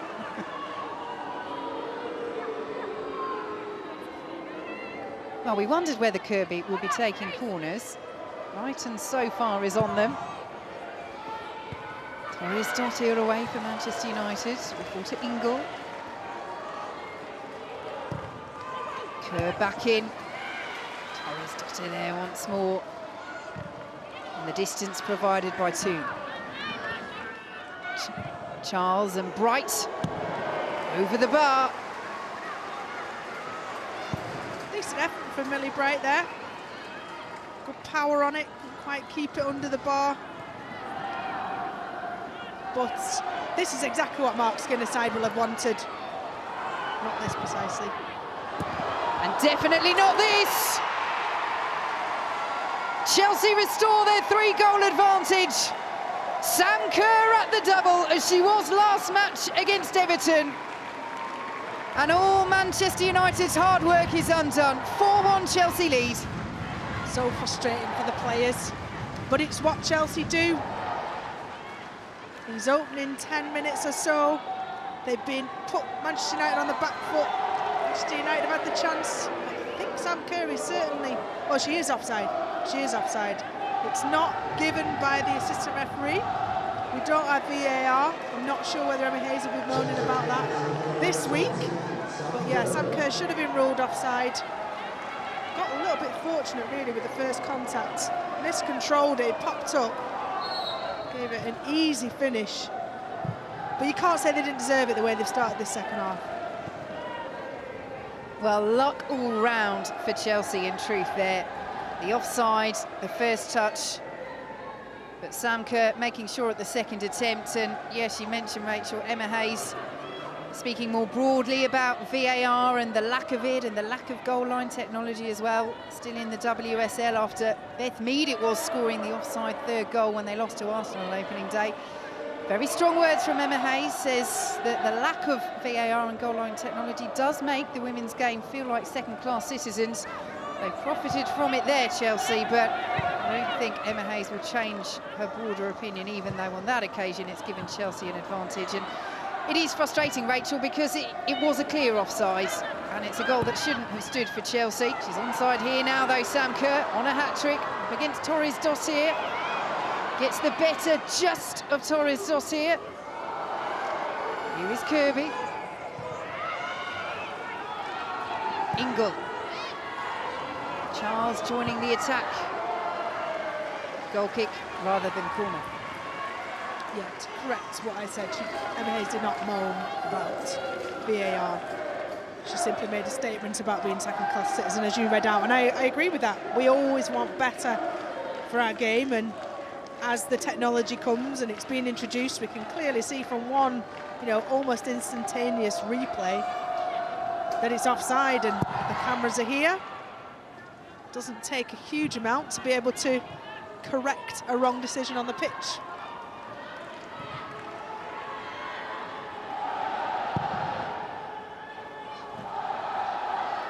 Here is Zellem for Manchester United. Forward by Cronin, just too much zip on it. Manchester United just need to collect themselves here. Yeah, they need to regather themselves and implement the belief that they came out with at the very, very start of this second half.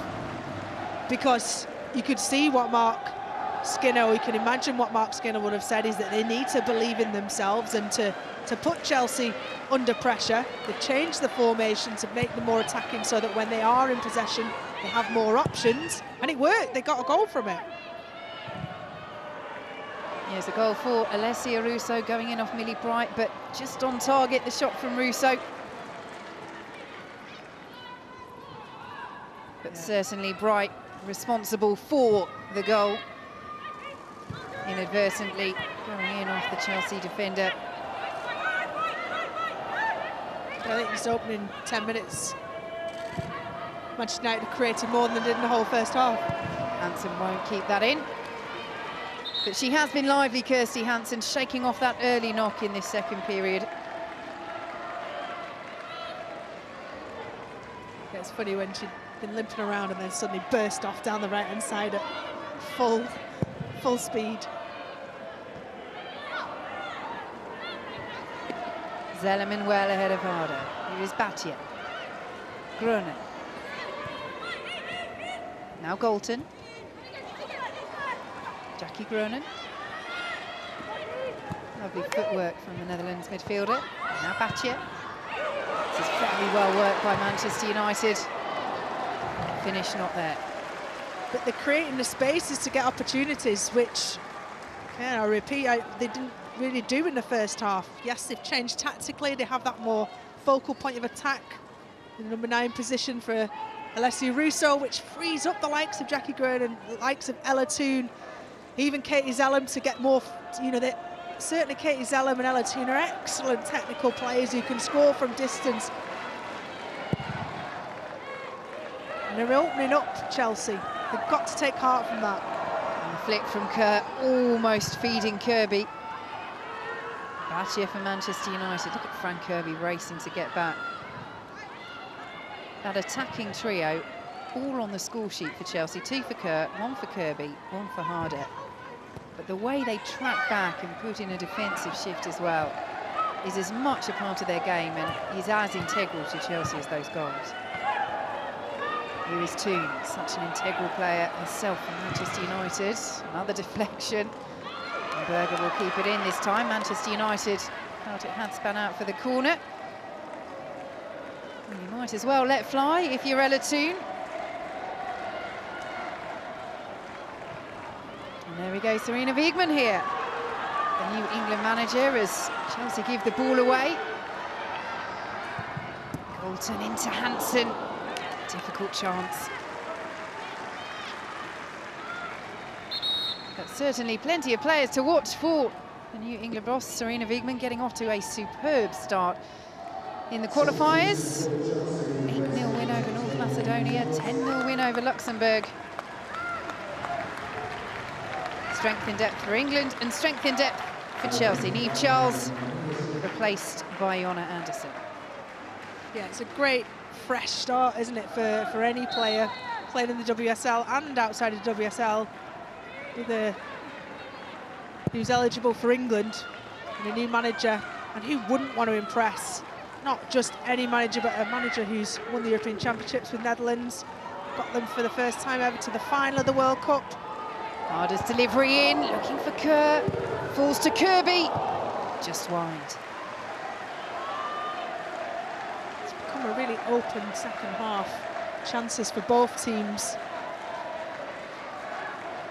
The counter-attacking, the midfield's missed out on occasions.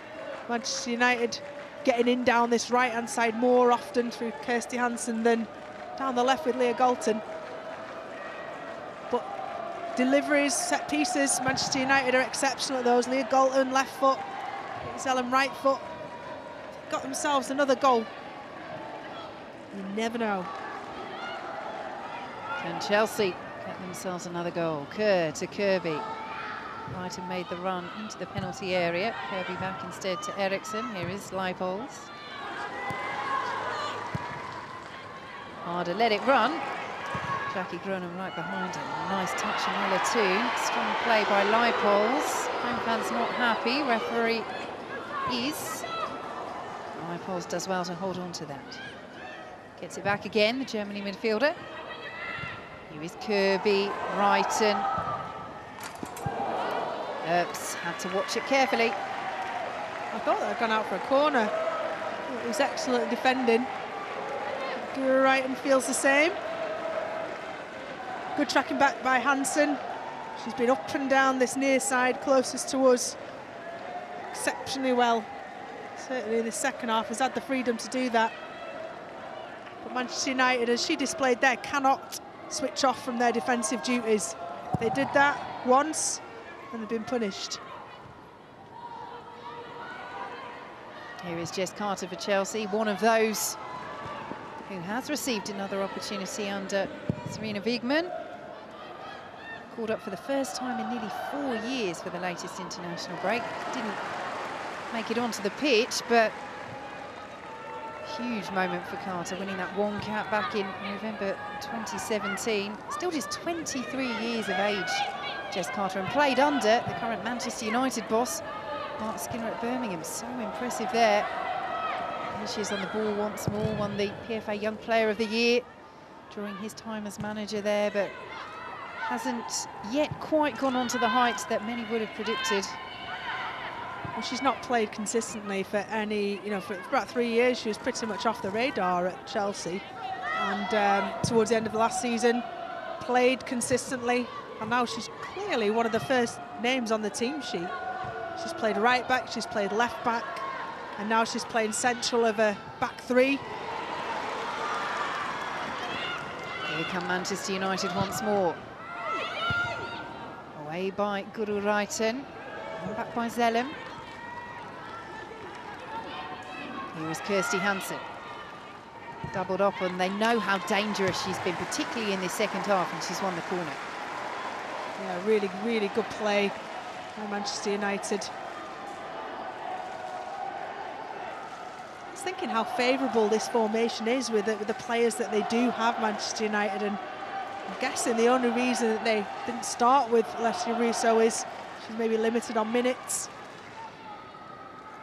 Yeah, so when you've been out for so long, with a muscle injury as well, here's the challenge as Zellem sends the ball in. Sliding in was Russo, couldn't make clean contact. Batje. Torres Dottir, plenty of space to pick the cross. Away by Eriksson, here is Zellem. Another good delivery, blocked on the edge of the 6-yard box, and away by Kirby. Oh, it's a let off for Chelsea. That ball from Katie Zellem straight to Leah Galton at the back post. She just checked off to get herself a bit of space. Leah Galton gets deflected outright. Katie Zellem picks her out, whips it, and just in the 6-yard box. Great movement from Leah Galton, but completely unmarked. Just doesn't get a header enough on it, enough direction on it. Good block from Jess Carter.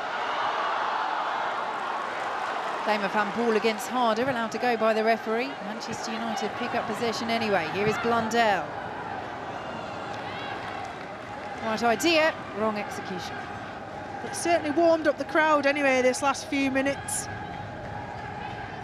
See, they've got a little bit of energy about them. Manchester United, a sense of belief that they can get something from this game. And they're pressuring Chelsea in the same way that Chelsea pressured them, and it's paid off. Good work by Galton. Here is 2. Lovely back heel. Almost a lovely finish from Alessia Russo. They're picking on Jonna Andersson, the sub who's just come on from the first misplaced pass that she had in possession. Jonna Andersson. Manchester United recognised that, and every time the ball's played, not just to her, lovely little back heel from Ella Toon, recognising, opens up a bit of space for Alessia Russo.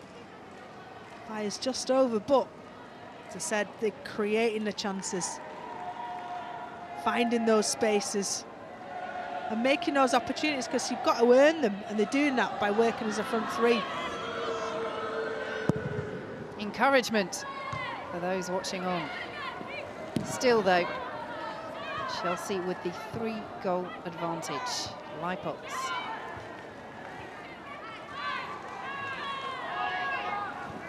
Well, that's it. You can't. You're not going to say that Chelsea have finished with regards to creating chances. So yes, it's a 3-goal deficit, but you've got to be as switched on to maintaining it. Maintaining Chelsea at only 4 goals.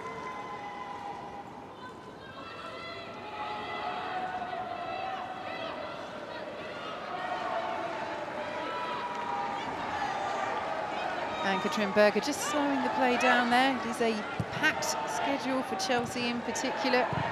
Birmingham in the FA Cup quarter-finals from last season in midweek, then Brighton at home in the WSL, then the German runners-up Wolfsburg as they get their Champions League group stage campaign underway.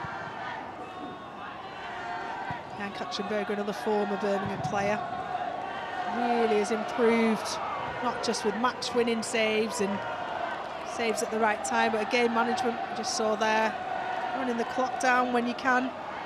It's an integral part of being a goalkeeper. It's how can you help your team out sometimes, and it's running that clock down. Well, Manchester United hoping that another change might help them out. Right away from the onrushing Russo. Hayley Ladd preparing to come on.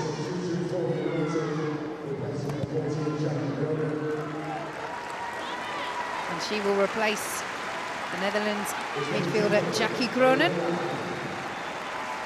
Yeah, I think Hayley Ladd will probably sit in front of the back 4 and allow Katie Zellum to push on a little bit more freedom.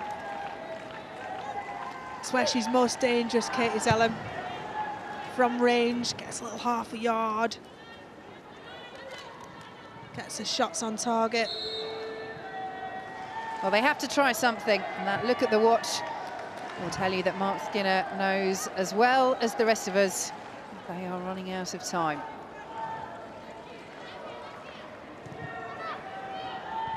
But they have shown in this second half, Manchester United, that they are capable of getting in and around that penalty area, causing Chelsea a few problems. And had Chelsea not restored that 3-goal advantage as quickly as they did after Rousseau scored for Manchester United early on in the second half, it could have been a tenser affair. But as it is, Chelsea still firmly in control. Here come Manchester United, that lovely turn by Rousseau. Works room for the shot! And a fabulous shot it was! So unfortunate for Alessia Russo and Manchester United. Oh, brilliant bit of individual play. Kirsty Hansen does really well to get a toe in, but it's all about Alessia Russo.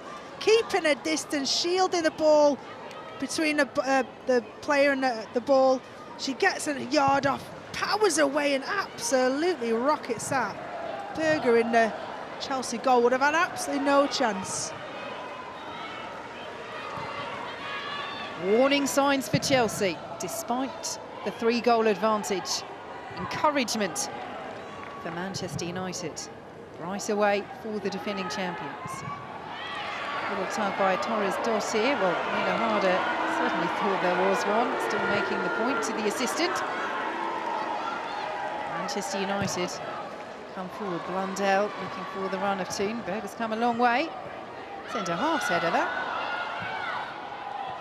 Good reading of the play.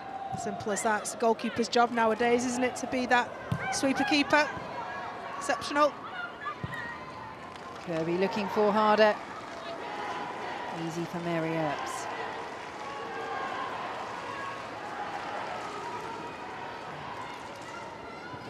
Batje. Here is Zellum. Batje will chase. Anderson will get there. Wow, Anderson furious. Oh, that ball had clearly gone out of play, and eventually the flag does go up. Manchester United's attack is curtailed. Phew. I think Anna Anderson will be thinking. I do think it did go out, it looked like it, but what seeing Alessia Russo's attempt, get some power on that, not a lot of backlift. Does really well to keep that space, give herself a yard to be able to get a shot off.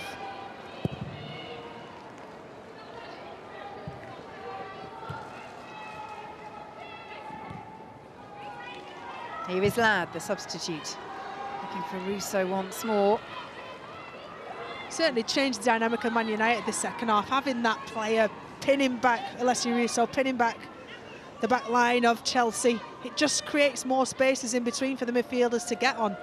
You know, before Ella Toon was a makeshift number 9, trying to kind of drop back into the pockets of space, allowing Chelsea's back line to push up, which in turn condenses the space in midfield. Well, Russo had left that ball there because she realised she was offside, but nothing much coming of it for Manchester United anyway. And the free kick is Chelsea's.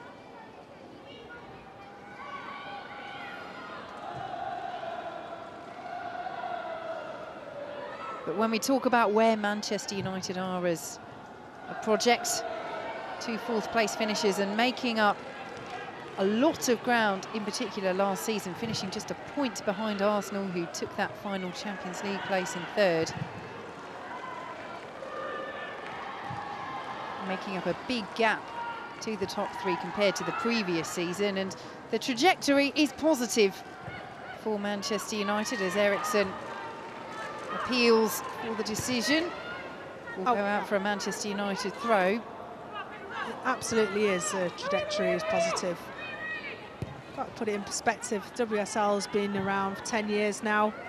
Those 3 teams you mentioned, Man City, Chelsea, Arsenal, have been in the Women's Super League for all of that time, and for at least half of it, all those teams have been fully professional. So it is a catch-up period, and as you said, if I'm sure financially, commercially, in every sense of how something can improve, the Women's Super League has improved.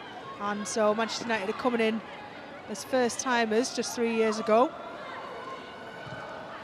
And they're trying to make up ground, but, you know, finishing fourth in the 2 opening seasons was pretty much as good as it could get.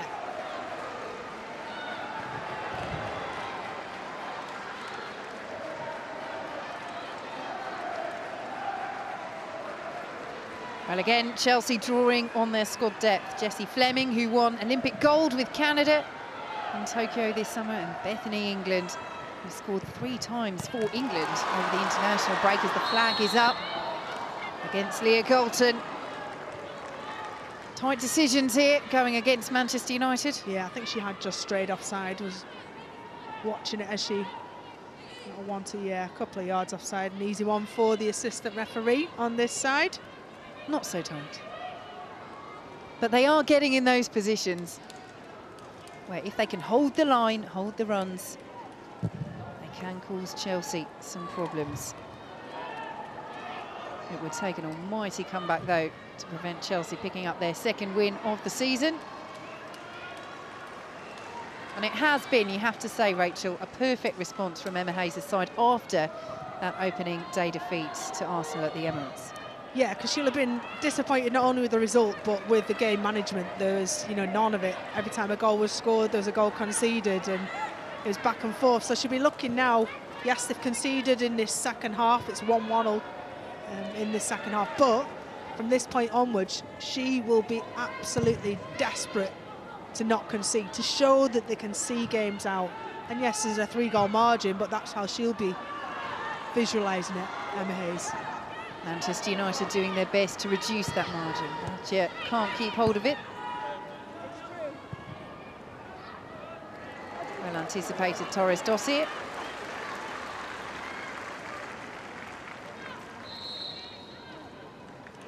And chance for Chelsea to make a double substitution, or perhaps not quite.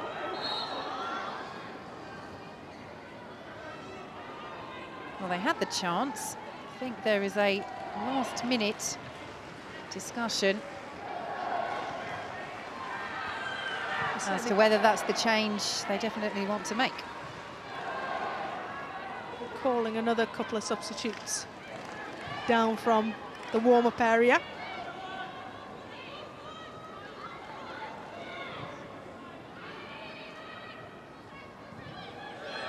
Toon. Russo tried to feed Galton, well defended by Anderson. Here is Ladd. Blundell. Ladd once more. Lovely touch, first time by Toon to Batje. Galton up against Kirby back there defending. Batje. Just no room for Manchester United, and Chelsea could hit them on the counter here. Won't be an offside. Kerr is in her own half. Ingle. Ball to Kerr from Harder. Just needed a bit more pace on it into a path for her to run onto. And this is game management. It is, absolutely. Talked about Anne Katzenberger, game management. So the last time was a goal kick for her. She went long, playing themselves into trouble. Well intercepted by Ladd. Toon forward again, that quick outlet looking for Russo. Zellem.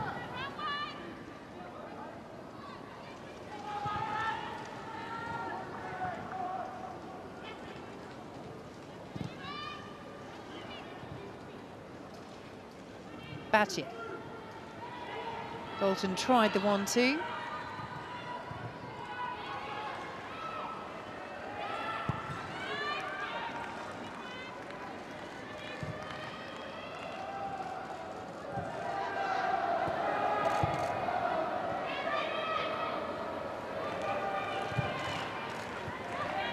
Chelsea just need to keep the ball now.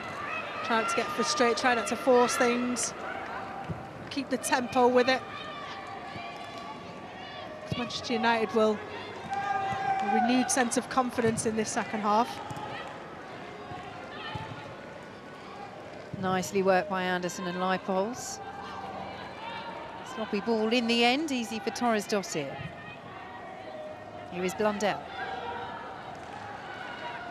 Russo, the runner ahead of her once more. Blundell doing the running herself. Again, it's that final ball just lacking in quality. Quality, or it's time on the pitch together. Hannah Blundell, at least Leslie Russo coming back from injury, still limited. How many times have they been through that passage of play in training? Not enough.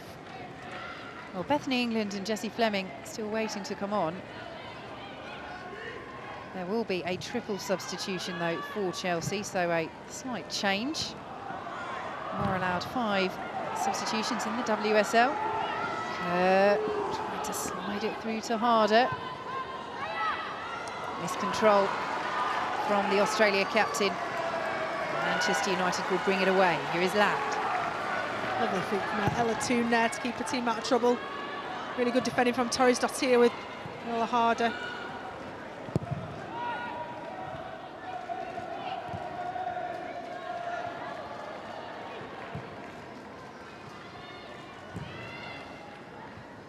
Leipold.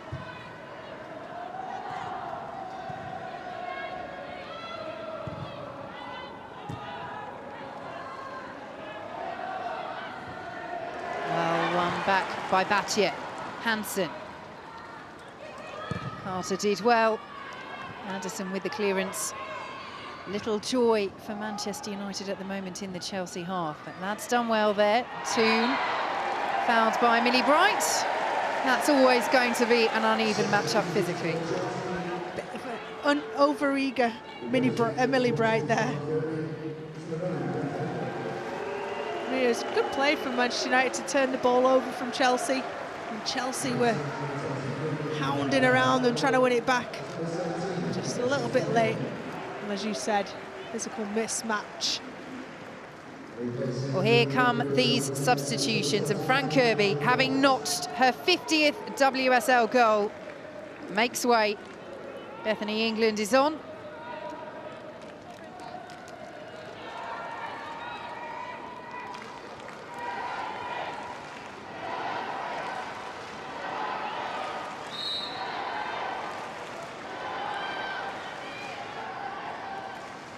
Georgia Fox is the other player to come on. Yes, along with Jessie Fleming. Manchester United with the free kick. And here is Bethany England having just come on. Fleming, her fellow substitute. Manningham picks it up for Manchester United.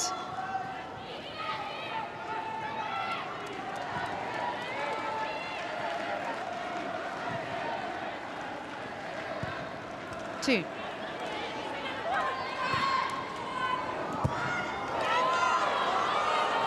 Challenge by Georgia Fox, leads to the corner. Just 18 years of age, came through Chelsea's academy.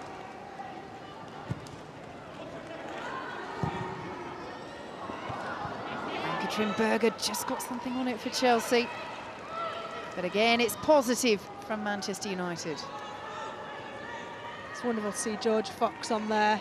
Don't know her personally, but imagine setting off in an academy at, what, the age of 7, and then knowing that there's a professional route, knowing you could be a fully professional footballer, playing for one of the best teams in the world, going all the way through the system. And then, I think, coming on for one of the world's best players, Pernilla Harder. So it's wonderful, isn't it, that young girls can now dream and aspire to be professional footballers. You know, it hasn't always been like that, but can't look back. Got to enjoy what it is today, the infrastructure that is today, and what the possibilities are. Jessie Fleming, the other player to come on for Chelsea. What a summer she had with Canada at the Olympics. 3 nerveless penalties as well, as they won Olympic gold in the semi-final against the USA. Canada's first win over the world champions for 20 years. And scored in the final itself against Sweden and in the penalty shootout as well. 23 years old. Bright future ahead of her, and already she's showing what she can do. More live WSL action for you next Saturday. That is a change from Sunday. Saturday at 5 o'clock on BBC Two. Aston Villa against Arsenal. Manchester United putting on the pressure once again. Not too much pressure on Ann-Katrin Berger with that cross. Yeah, it's just dotting the I's, crossing the T's, respecting everything. A little bit of time management as well for Ann-Katrin Berger. But these are the sort of polishes, the things that Emma Hayes wants her team to get to be the best at. Here is Battia for Manchester United. Russo. She might go for goal once more, trying to slide in tune. Free kick goes the way of Chelsea. Follow-up shot was blocked in the end. Didn't really see much in that. It just seemed more of a coming together. I've not seen the replay, but that strike looked like it was goal bound. That's, I think, it hit her own player, didn't it, Leah Bolton?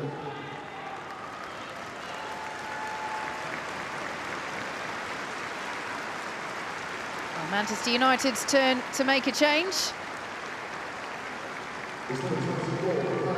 Leah Galton replaced by Carrie Jones, another 18-year-old, turned 18 earlier this month. Wales international, played for them over the international break, and Manchester United's Academy Player of the Year last season. And again, another for whom Manchester United have high hopes.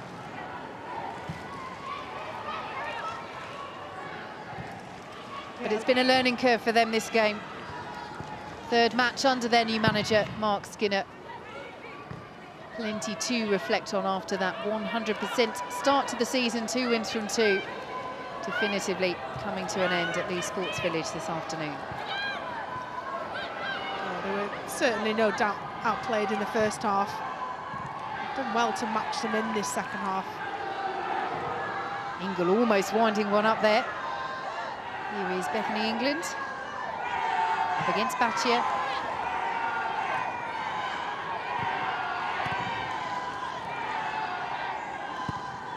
Right. Lovely play. England to Fox. Easy for Earps to watch wide, but lovely interchange of passes there from Chelsea. Yeah, it was. It's the speed of the pass and the one touch, the wall pass as it were, and the movement off of it. You know, pass and move, that's what we learn from being very, very young in any sort of invasion game, team game. But they do it with an intensity and a sharpness. So effective down those wings. Just that final ball wasn't of the quality replicated the move. Final change for Chelsea. 2-goal Sam Kerr replaced by Drew Spence. On 4 goals already for the season, Sam Kerr. 3 games played. Ingle wins the free kick for Chelsea.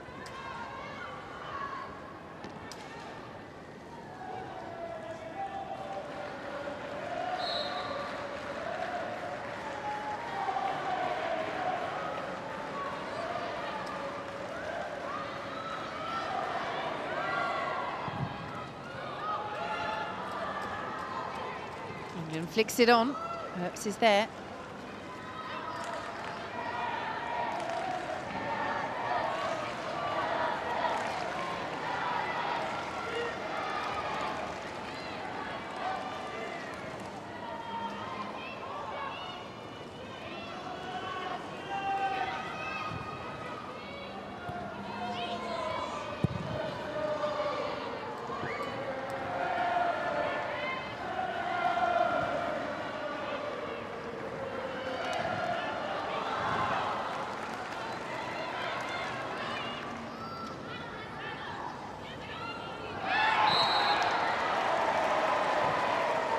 Leslie Russo's done exceptionally well this second half.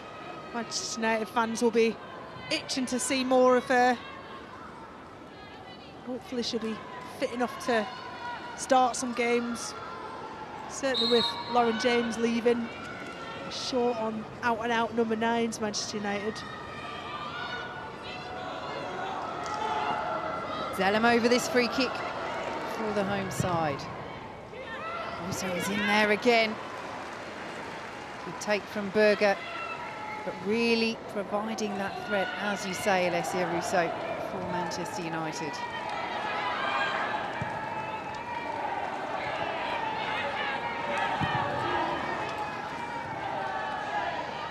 Jess Carter as well for Chelsea, who's been unflappable today.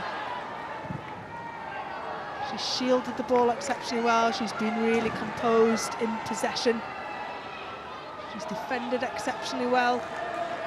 She's certainly a player that if Serena Wiegman enjoyed having her in the England squad this week. I know Emma Hayes is a huge fan of what she does. Here is Fleming for Chelsea. England's Spence. Lovely goal. Chelsea have 5. And Drew Spence has her first of the season.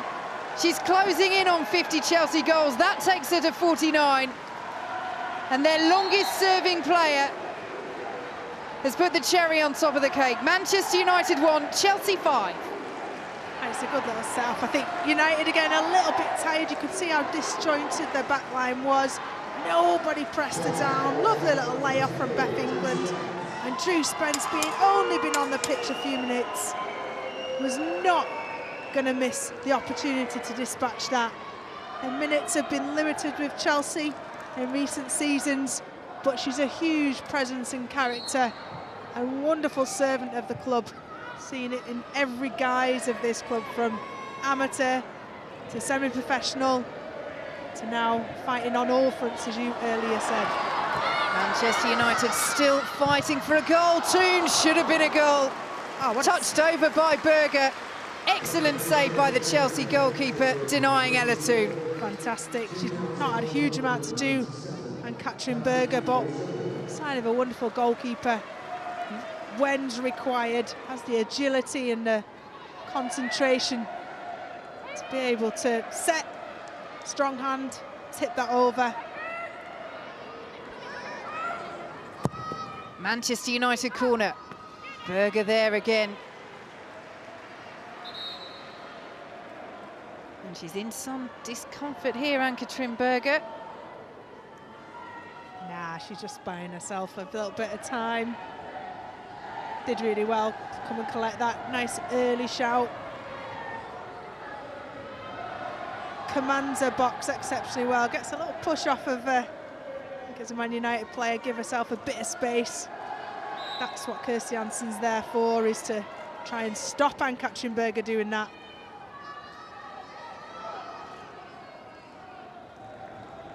Well, she's had a good couple of minutes, Ann-Katrin Berger.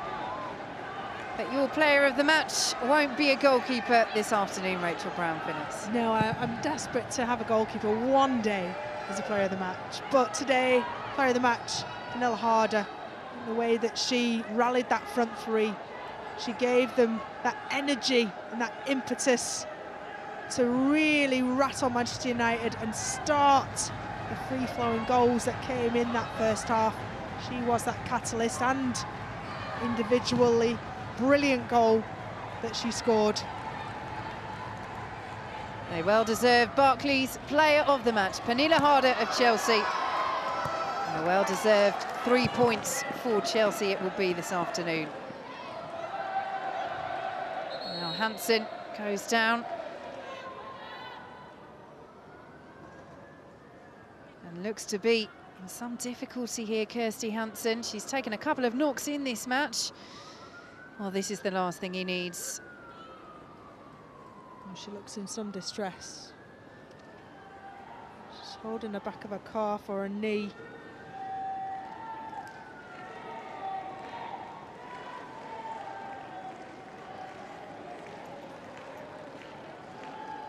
Hard to really tell from the replay. She's reluctant to want to move or be moved.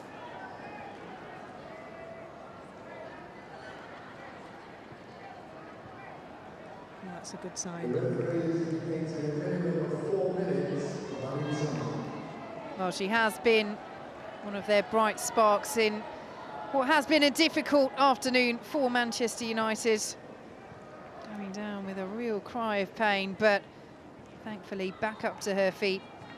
And she has 4 minutes to get through until the end of this match. They do have other substitution options should they wish to use them, Manchester United. But a thumbs up from the medical staff.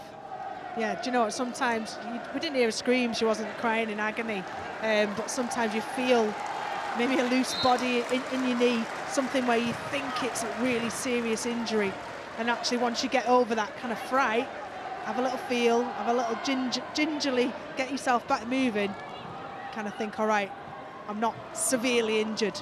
Chelsea on the move here, England. Fleming, Spence, could she be in for her 50th Chelsea goal? Good save, Mary Earps, comes to Fleming, it's 6. Brilliant counter-attacking goal from the champions. And it's an emphatic victory against Manchester United. 6-1. This'll hurt Manchester United, it'll hurt Mark Skinner, it'll hurt his team. But Chelsea have been sensational. The 5 substitutes that Emma Hayes has brought on have made such a difference. Jessie Fleming, one of them, Drew Spence, one of them, have scored, you know, goals to kind of draw parity. Same in the first half, 3 goals, second half, 3 goals, different personnel scoring them. Same result, catching what looks a slightly ragged and tired Manchester United back line. And another tight offside call going against Manchester United. But Jessie Fleming getting her first goal for Chelsea. And rounding off a very satisfactory afternoon for the champions. At one stage, halfway through the second half, we're talking about a Manchester United comeback. And Emma Hayes answered that remark with the personnel changes. We talked about how emphatically Chelsea have started the opening few minutes of the game, the closing few minutes of the first half, the opening few minutes of the second half, and we're seeing what they're doing to Manchester United in the closing 5-10 minutes of this second half.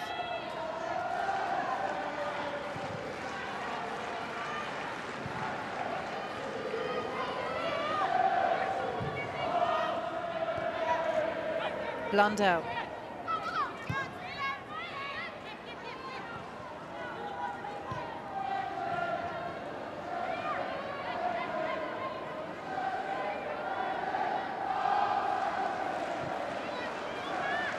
Chelsea fans are making themselves heard. Both teams should be really proud of their sets of supporters. Arguably 2 of the best sets of supporters in the league. Can't have favourites, but I remember coming to here at Leigh Sports Village, Manchester United's first ever game, and to meet, you know, a whole new generation of fans who'd, some of them not even seen a women's game before, and to see where they are now. Well, where they are this afternoon is in disappointment, because Chelsea have quite simply blown Manchester United away. Jessie Fleming rounding things off with the 6th goal, her first goal for Chelsea. 2 for Sam Kerr, 1 for Kirby, 1 for Pernilla Harder, 1 for Drew Spence. Russo had made it 3-1 early in the second half, but that was as good as it got for Manchester United. And a very satisfactory afternoon for Chelsea boss Emma Hayes. Rachel Brown-Finnis, so much to praise about Chelsea's play this afternoon. Absolutely. Chelsea were just far too much quality, too much energy. You could see the precision and execution of certain traps and game plans that have been well-oiled, well-rehearsed, well-practiced, and today, well executed, well implemented. But there are positives for Mark Skinner's side. Only his 3rd game together with the squad. A lot of changes have happened, but there were patches, there were portions of that game early on in that second half when that tactical change had happened. you could see signs of what we're going to see long term of Manchester United. With having Alessia Russo in that position, it gave Ella Toone more chance to be effective, Katie Zellem to be more effective. So there are positives. So Manchester United need to hold on to those positives. They've come up against a team who were on for the quadruple last year, in the Champions League final. Manchester United, in comparison, are only in their fledgling years of operating in the Women's Super League. Well, the home side's 100% start to the WSL season is over emphatically. The champions, Chelsea, comprehensive winners, 6-1 it finishes at Lee Sports Village. Vicky Sparks and Rachel Brown-Finnis, thank you very, very much indeed. The Chelsea fans really making themselves heard here. I'm joined pitchside by Farrah Williams and Kelly Smith. Farrah, I mean, you know, the girls said it in commentary, emphatic, comprehensive for Chelsea. Yeah, I think they showed their intent in the first minute of the game with the high press and then the early goal, and I think they carried that through. 5 of the 6 goals that they scored today come from that aggressive press in different areas and winning and then scoring in transition. They were fantastic today, and you think off the back of an international where they haven't had much time to prep and they had to travel up to Manchester, probably last night, probably didn't help, but that you wouldn't have thought with the performance they put out that it was anything like that. I'd agree with you, Farrah. The transition, when Chelsea lost the ball, they got numbers back behind. I know Emma Hayes spoke about the Arsenal result. They didn't do that. They lost the ball too easy and were too slow to get back. Today, this was a different Chelsea side from the opening loss against the Emirates. And you can see the intent, the desire, the passion. They wanted to come back off this international break and make their statement. And they certainly have to the rest of the league today with those 6 goals. They suffocated United, didn't they? Particularly in that first half. Yeah, absolutely. And we spoke about it. They were phenomenal in their press. I think the attitude to do it together so aggressively and be so front-footed. The traps they sent for Man United, and Man United didn't want to change the way they played, which I didn't think helped them. And Chelsea just was all over it. And as I mentioned, the goals come from that. Yeah, well, great. You know, Emma Hayes obviously having a great team talk. Millie Bright nodding her head, all the players in agreement. I mean, I'm sure Emma Hayes will always want more, but that is a brilliant, brilliant first half from them. You know, let's take a look at the goals then, because, you know, if you look at the first half, it was that high press from Chelsea, but United did have their opportunities and they started the second half really well. They did with Russo, was it, that took the shot that hit the bar?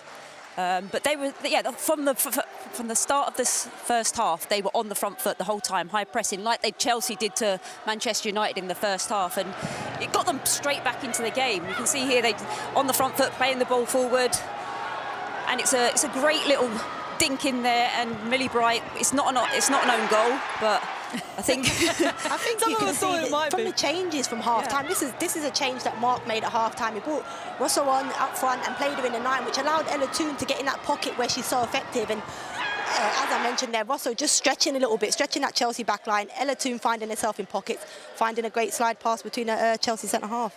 Where is Ella Toone's best position, would you say? I think as an advanced midfielder. I wouldn't say so much as a 10 pocket's really good for her, but she likes to join in. She likes to get into the box, and her timing into the box, for me, is phenomenal, and that's where I think she's at her best position. Oh, we can see we've got a nice guest here. Is that a bit high for you to do your singing? Yeah, clearly. That's right. It's fine. Good to see you, Emma. Fine. Look, you had a team full of internationals that have just come back from a break that you didn't have much time to prepare. I mean, Farrah's been talking about it. Yeah. How has this kind of the lead up to this game been for you, and how proud are you of the high? We're used to it. Everyone talks about that. We know how to do this. I've got an amazing dressing room. Let's talk about Drew Spence, Beth England, Jessie Fleming, Georgia Flock, Jonna Anderson coming off the bench, raising the bar for the last 2 goals. We got world-class attackers, and that's what they showed today. I didn't think we were very good, to be honest with you. I thought we were poor in the first half by our standards, and we were 3-0 up, so I expect another level. What is the other level then? Because in that first half, United were not able to handle that high press, so what do you think you would have done differently? I think we're a better team than we've ever been. I think we're miles better than we were last year. So if our build-up and our possession in the ball is something we've improved, I wasn't happy with it in the first half, but with Sam, Fran, that goal from Pernilla. I've seen her score goals like that. Reminds me of that. I was going to say, did you give her a free roll in that first half just to find those pockets of space? Come on, tell us. You know, because she started on the left, but then she come into the middle and she was playing off the shoulders. I changed something within the flow of the game because I felt we were getting a bit overloaded, and then put Pernilla in a position where she's at her best to carry balls, and I felt there were spaces that she could exploit, and we gave her some instruction to do that. She was so powerful, so direct. She's been, listen, first thing we need to say is it takes time to settle in this country. Pernilla this pre-season has been unbelievable. I'm so proud of her for that goal because I know how much she put into it. Our last game against Everton, I don't know how she didn't score, did everything but. There's others that take all the credit and whatever, but Pernilla is top player. She is a top player and so involved in the build-up play as well. Let's talk about another top player, Sam Kerr, scoring as well just after United replied. Now, the replays seem to suggest, we haven't seen them yet, but they seem to suggest that she may have been offside. And I know you're a big advocate of goal line technology, of VAR. I know, but it went in your favour today, didn't it? No, open it up, tell us. Look, I think I understand we've got to make our officials full-time first before VAR, but to be fair, I think we should have scored sooner. When she gets her first goal in the game, I think she had chances to score a little earlier. Yes, it's clearly offside.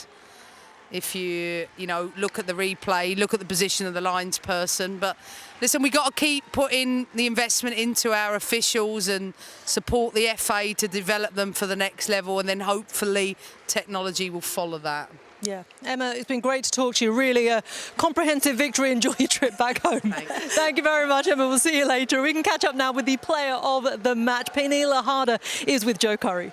Pernilla, congratulations on the win. How much did you enjoy playing in that one?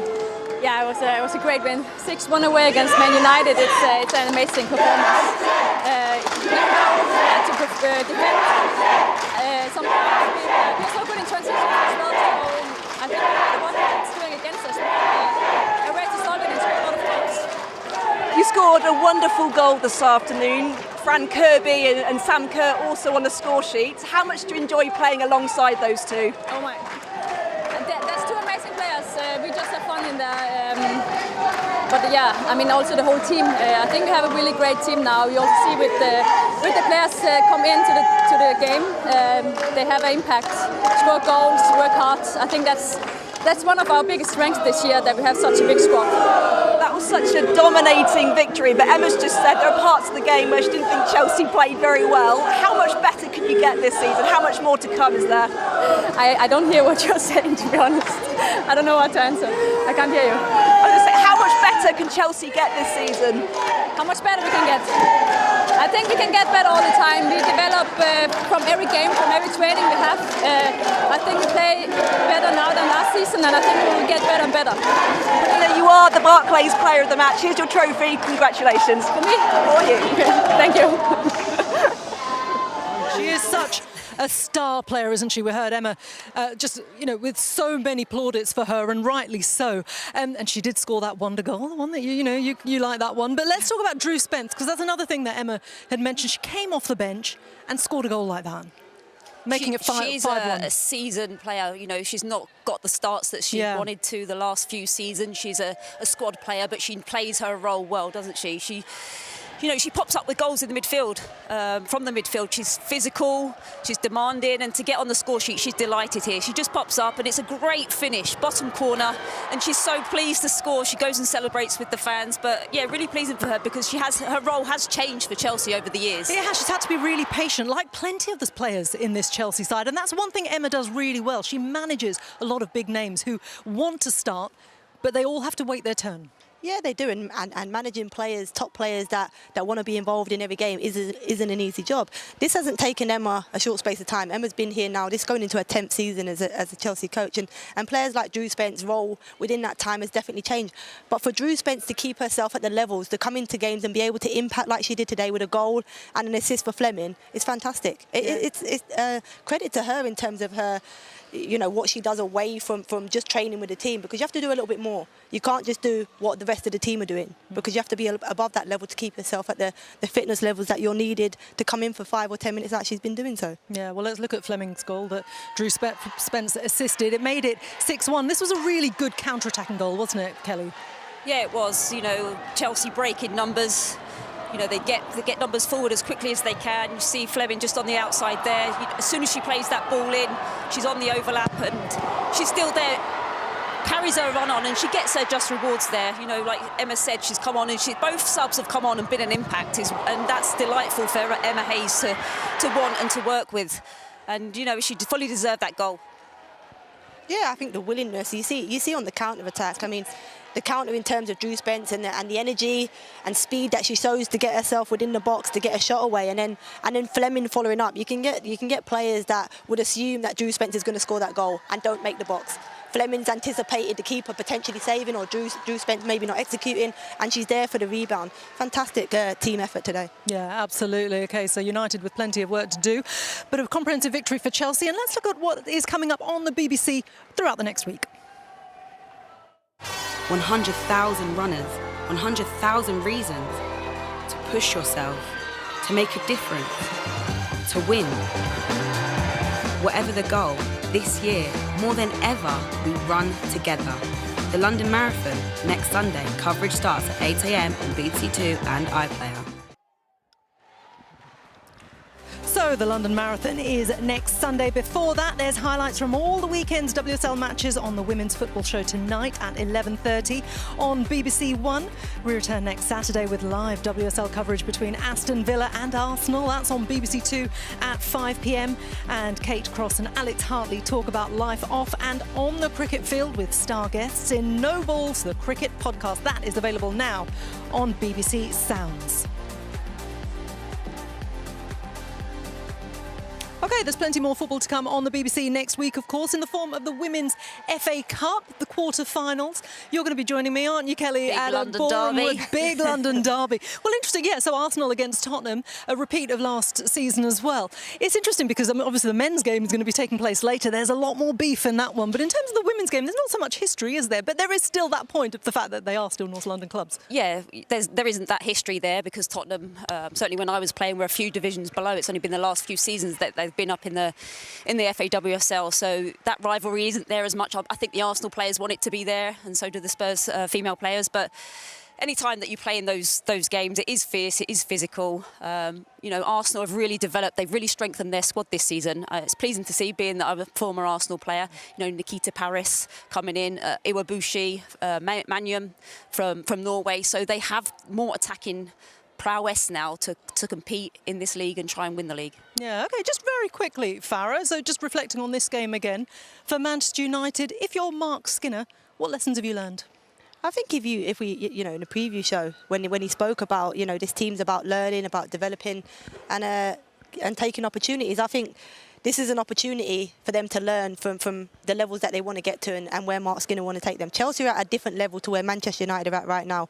And this will be a massive learning for them. And they'll go away and they'll analyse, you know, their performance and they'll come back bigger and better. Yeah. OK, well, there's plenty of work then and plenty of reflection to do for Mark Skinner. They did get that goal back, but it was a comprehensive victory by Chelsea United today here at the Leigh Sports Village. They were really undone by that high press and high energy of this Chelsea side. We're back with plenty more women's football during the week. Kelly will be joining me for the FA Cup quarter-finals. And, of course, we're at Villa Park next week. Farah, Kelly, thank you for joining us. Bye-bye. We'll see you soon. Chelsea take the lead inside the opening 2 minutes. That is a fabulous goal. Is this to be the third? Surely yes. Unbelievable. Russo deflection in. Fortunate for Manchester United. Chelsea restore their 3-goal advantage. Turned by Russo. Works to him for the shot. Chelsea have